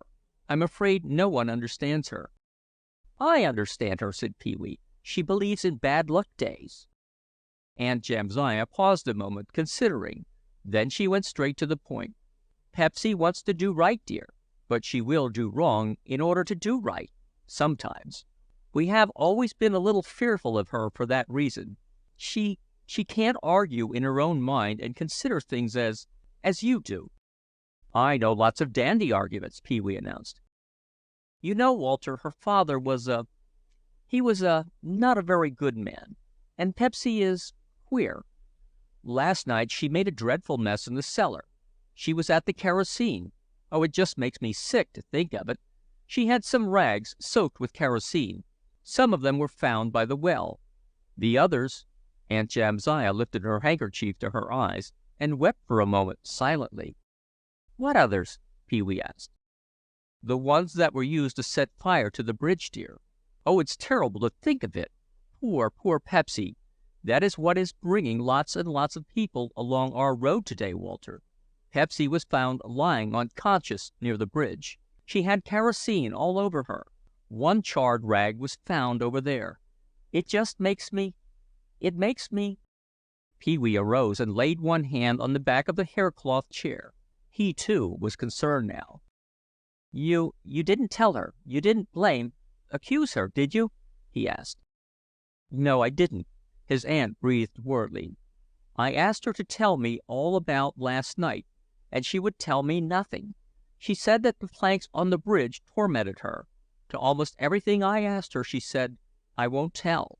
She is very, very stubborn. She was always so."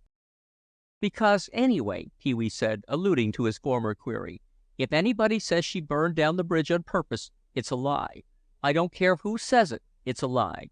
She's my partner, and it's a lie. Even if the minister says it, it's a lie." "Listen, my dear boy," said his aunt kindly. "I'm not angry with Pepsy, poor child. I'm not accusing her, and you mustn't talk about the Reverend Mr. Gloomer telling lies. Pepsy tried to burn down the orphan home once for some trifling grievance. We can't take the responsibility of the poor child any longer. I'm afraid that any minute Beriah Bungle will want to take her, arrest her.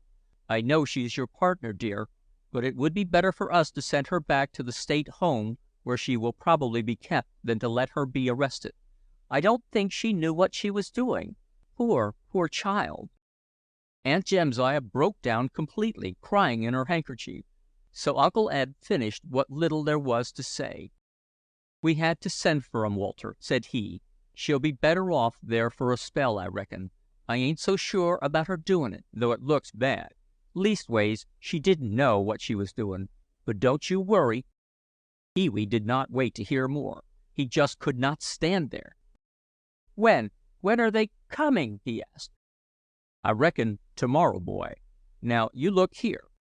But Pee-wee had gone. Up the narrow boxed-in stairs he went, never asking permission. He could see nothing but a big enclosed wagon, dark inside, with Pepsy inside it.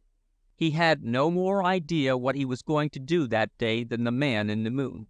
But he knew what he was going to do that very minute, when a scout makes up his mind to do a thing. Into the little room under the eaves he strode, his eyes glistening, but his heart staunch and his resolve indomitable. And she smiled when she saw him. She was sitting up, and she looked ever so little in her night clothes and ever so plain with her tightly braided red hair. But her eyes were clear, and she smiled when she looked at him.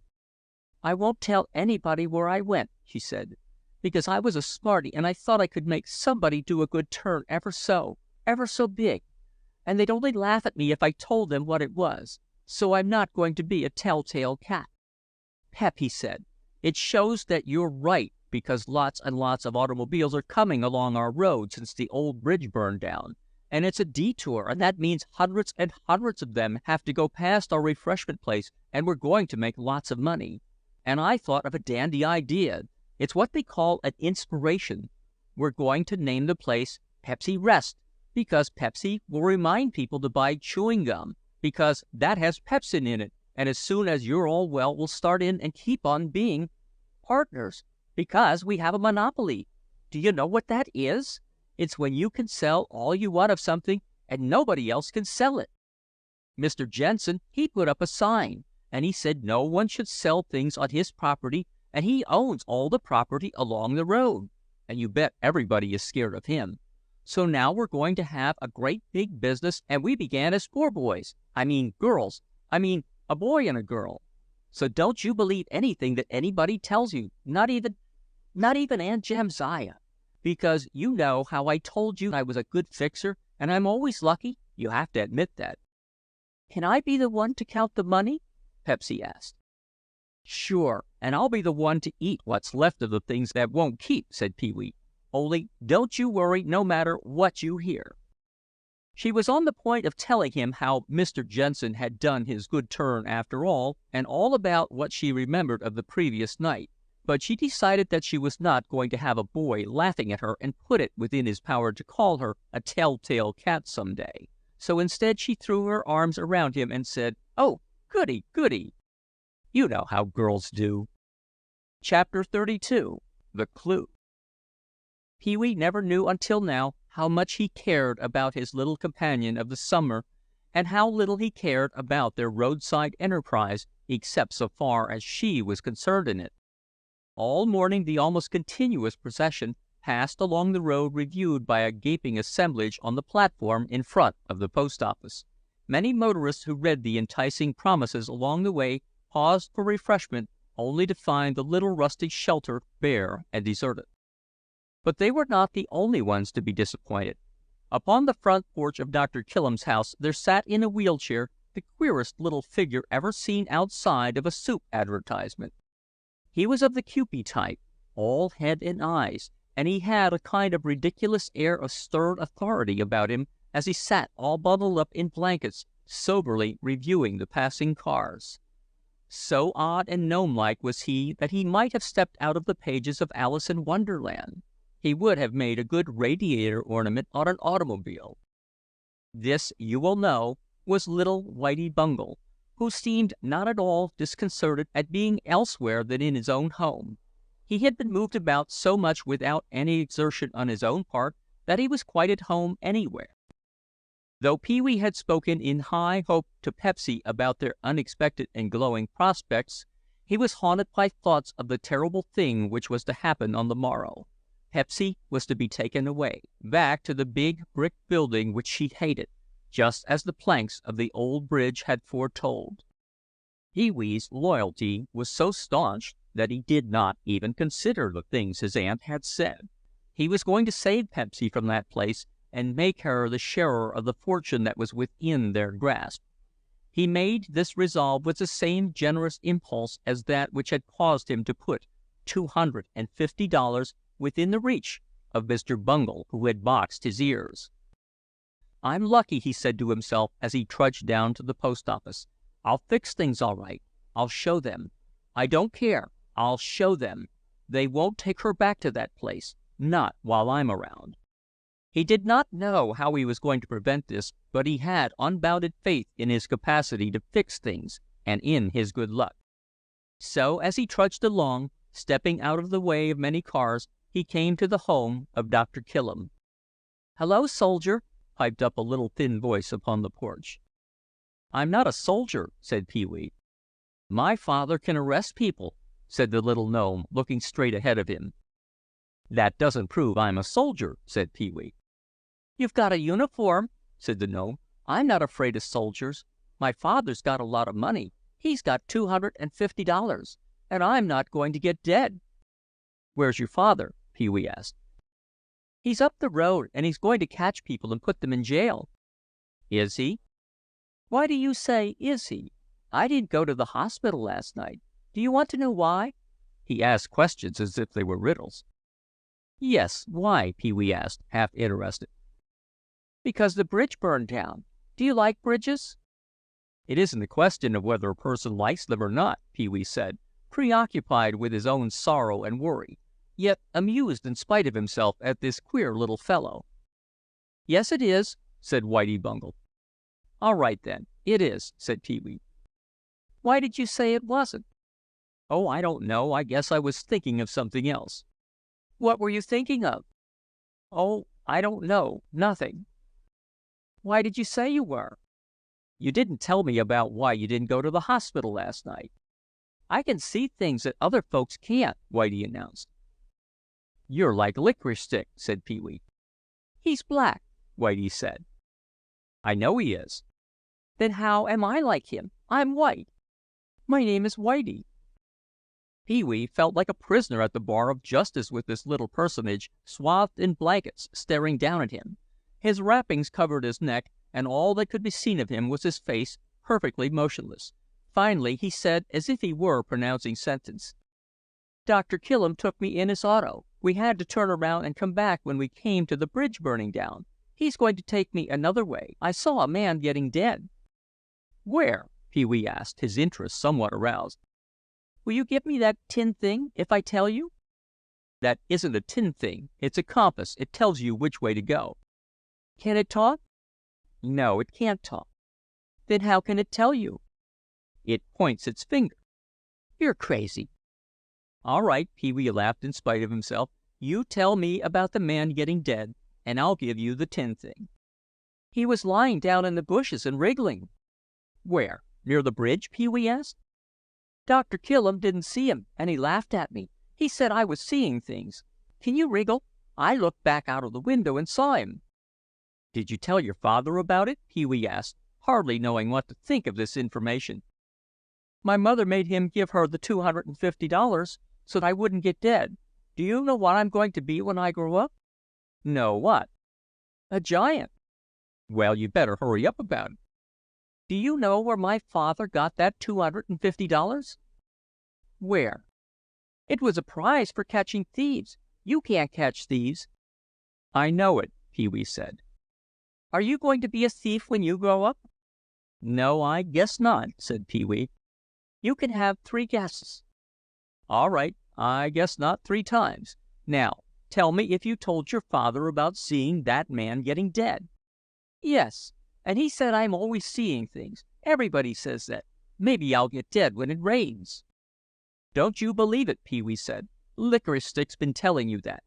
Didn't you say you were going to be a giant first?" "You're not a giant."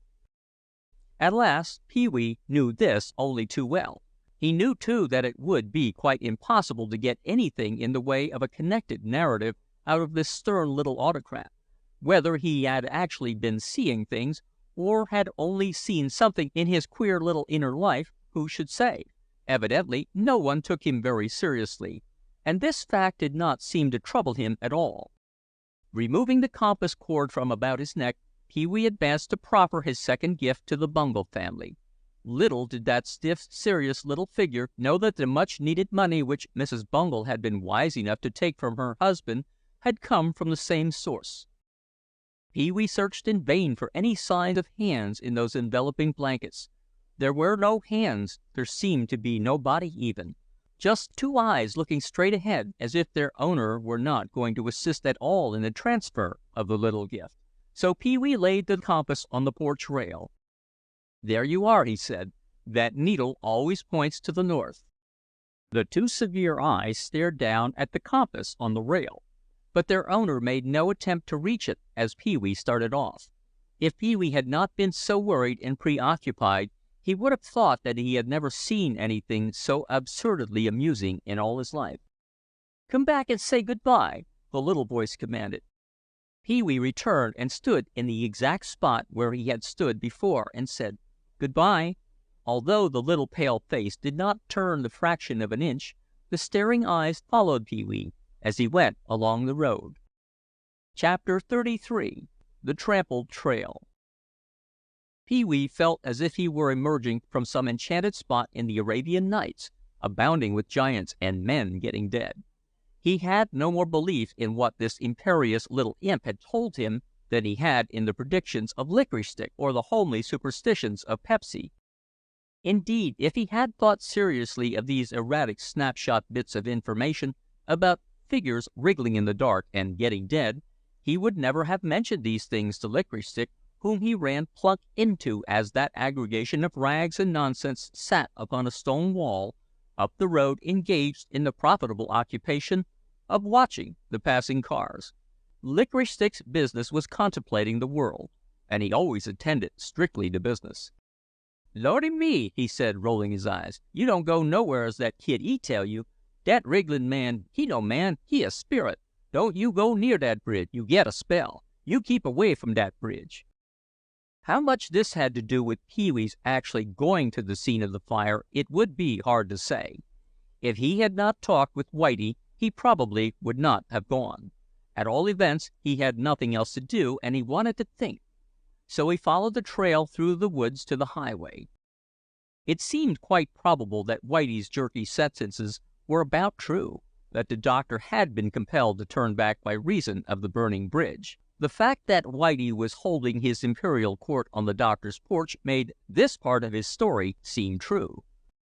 Perhaps it would be about right to say that little Whitey's spasmodic announcements directed Pee-wee in his idle wanderings on that morning when he was fearful and sick at heart.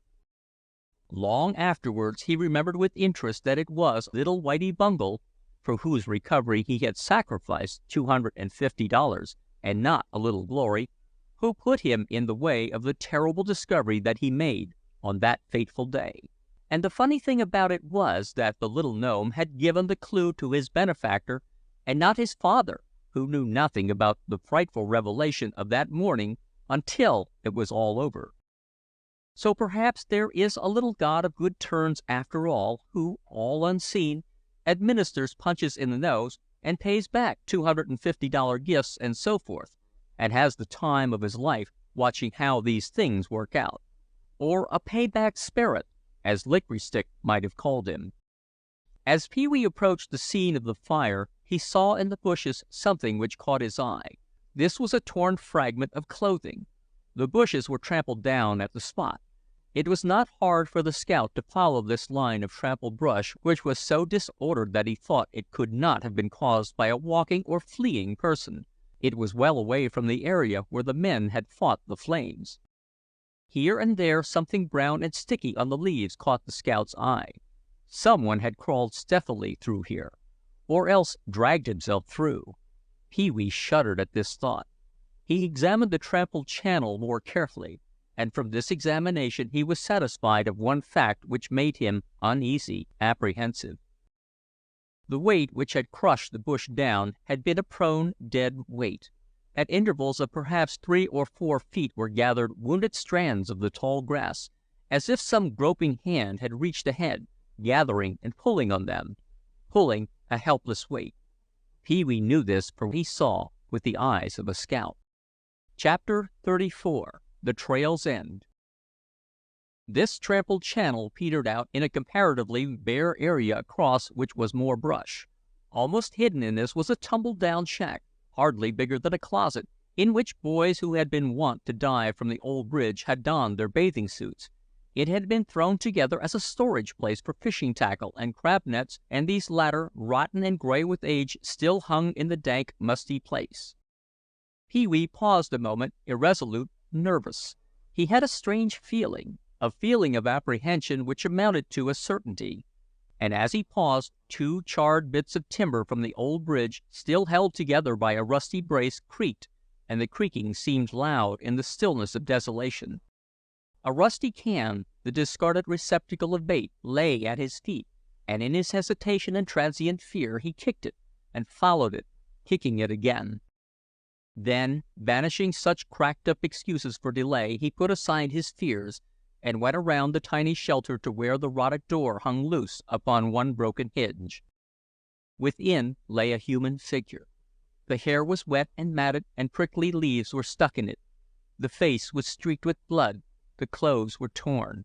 One of the legs lay in a very unnatural attitude. The eyes were wide open and staring with a glassy look at some rough fishing rods which lay across the rafters above. One of the arms was outstretched, and the hand lay open as if its owner were saying, "Here I am, you see?" There was something very appalling about that dumb attitude of speech and welcome when the voice and the eyes could not speak, for he had got dead. This poor troubled creature got dead after committing one hideous crime to hide another. The people in the nearest house along the now deserted highway came at Pee-wee's breathless summons and gazed down silently, but would not touch the figure with outstretched arm and open hand that seemed to say, "Step in, you're welcome. Here I am." So they called the coroner, and the body of Deadwood Gamely was borne away, and it was soon known that he had died from injuries received in falling down the embankment which he was scrambling up after setting fire to one of the supports of the old bridge. He had not done this horrible thing willfully, at least for money to spend. That very day a warrant was issued for his arrest in Baxter City for embezzlement of funds which he had stolen from the bank in which he had been employed. But the angel of death had traveled faster than the law. That the contractors, or one of them, who wished to benefit the county with a modern bridge, had offered Gamely pay to do this dreadful deed of arson seemed certain.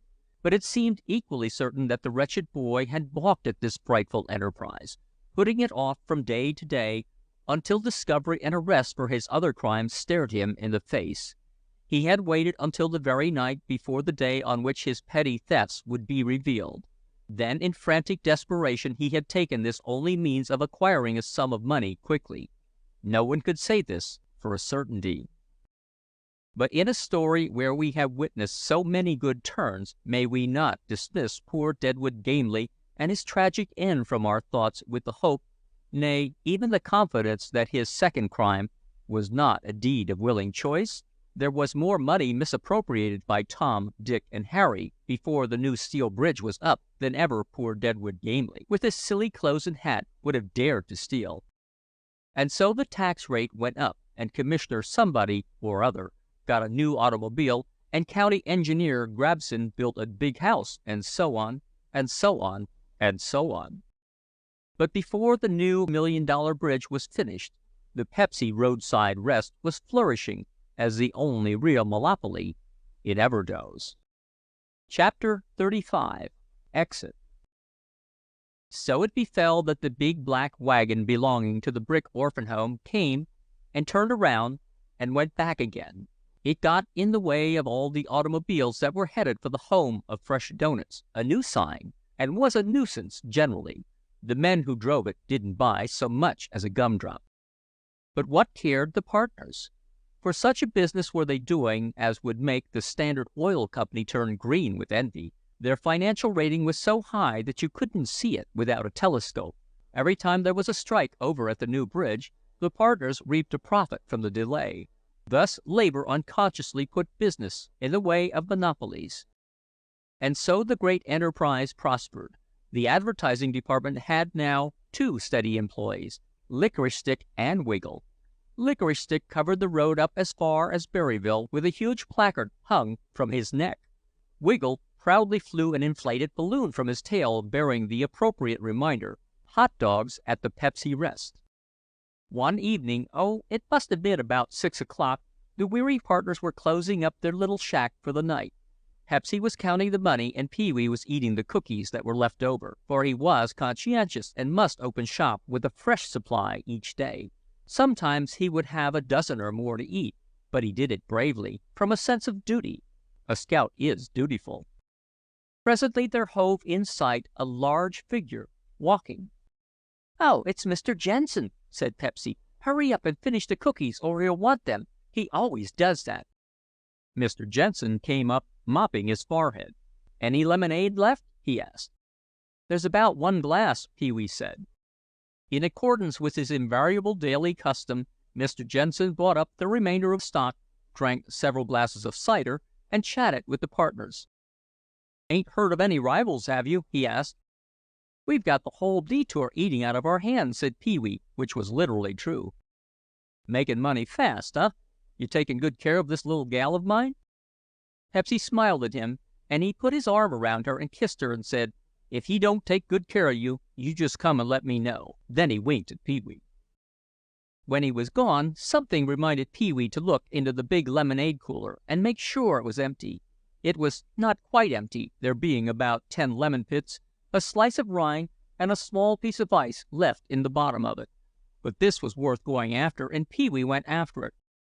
With all his strength he raised the goodly cooler to a position above his head and tilted it to his mouth. His arms trembled under its weight, and his hands slipped upon its cold, beady sides. The several drops of highly diluted lemonade trickled down into his mouth, but the flavory pits and rind remained at bay at the bottom of the cooler. They would not roll, but they might fall. Pee-wee held the cooler up to a perfectly perpendicular position above his upturned face. Then, oh horrors! The wet cooler slipped through his hands, and the curly head of Pee-wee Harris disappeared within it. If the postman, who found him wrestling valiantly with a banana and clinging with the other hand, could only have seen him in this new and terrible predicament. And thus the curly head and terribly frowning countenance of Scout Harris disappears out of our story into a new realm of joy. If you like the video, put a like, subscribe to the channel, and click on the bell to not miss our new videos.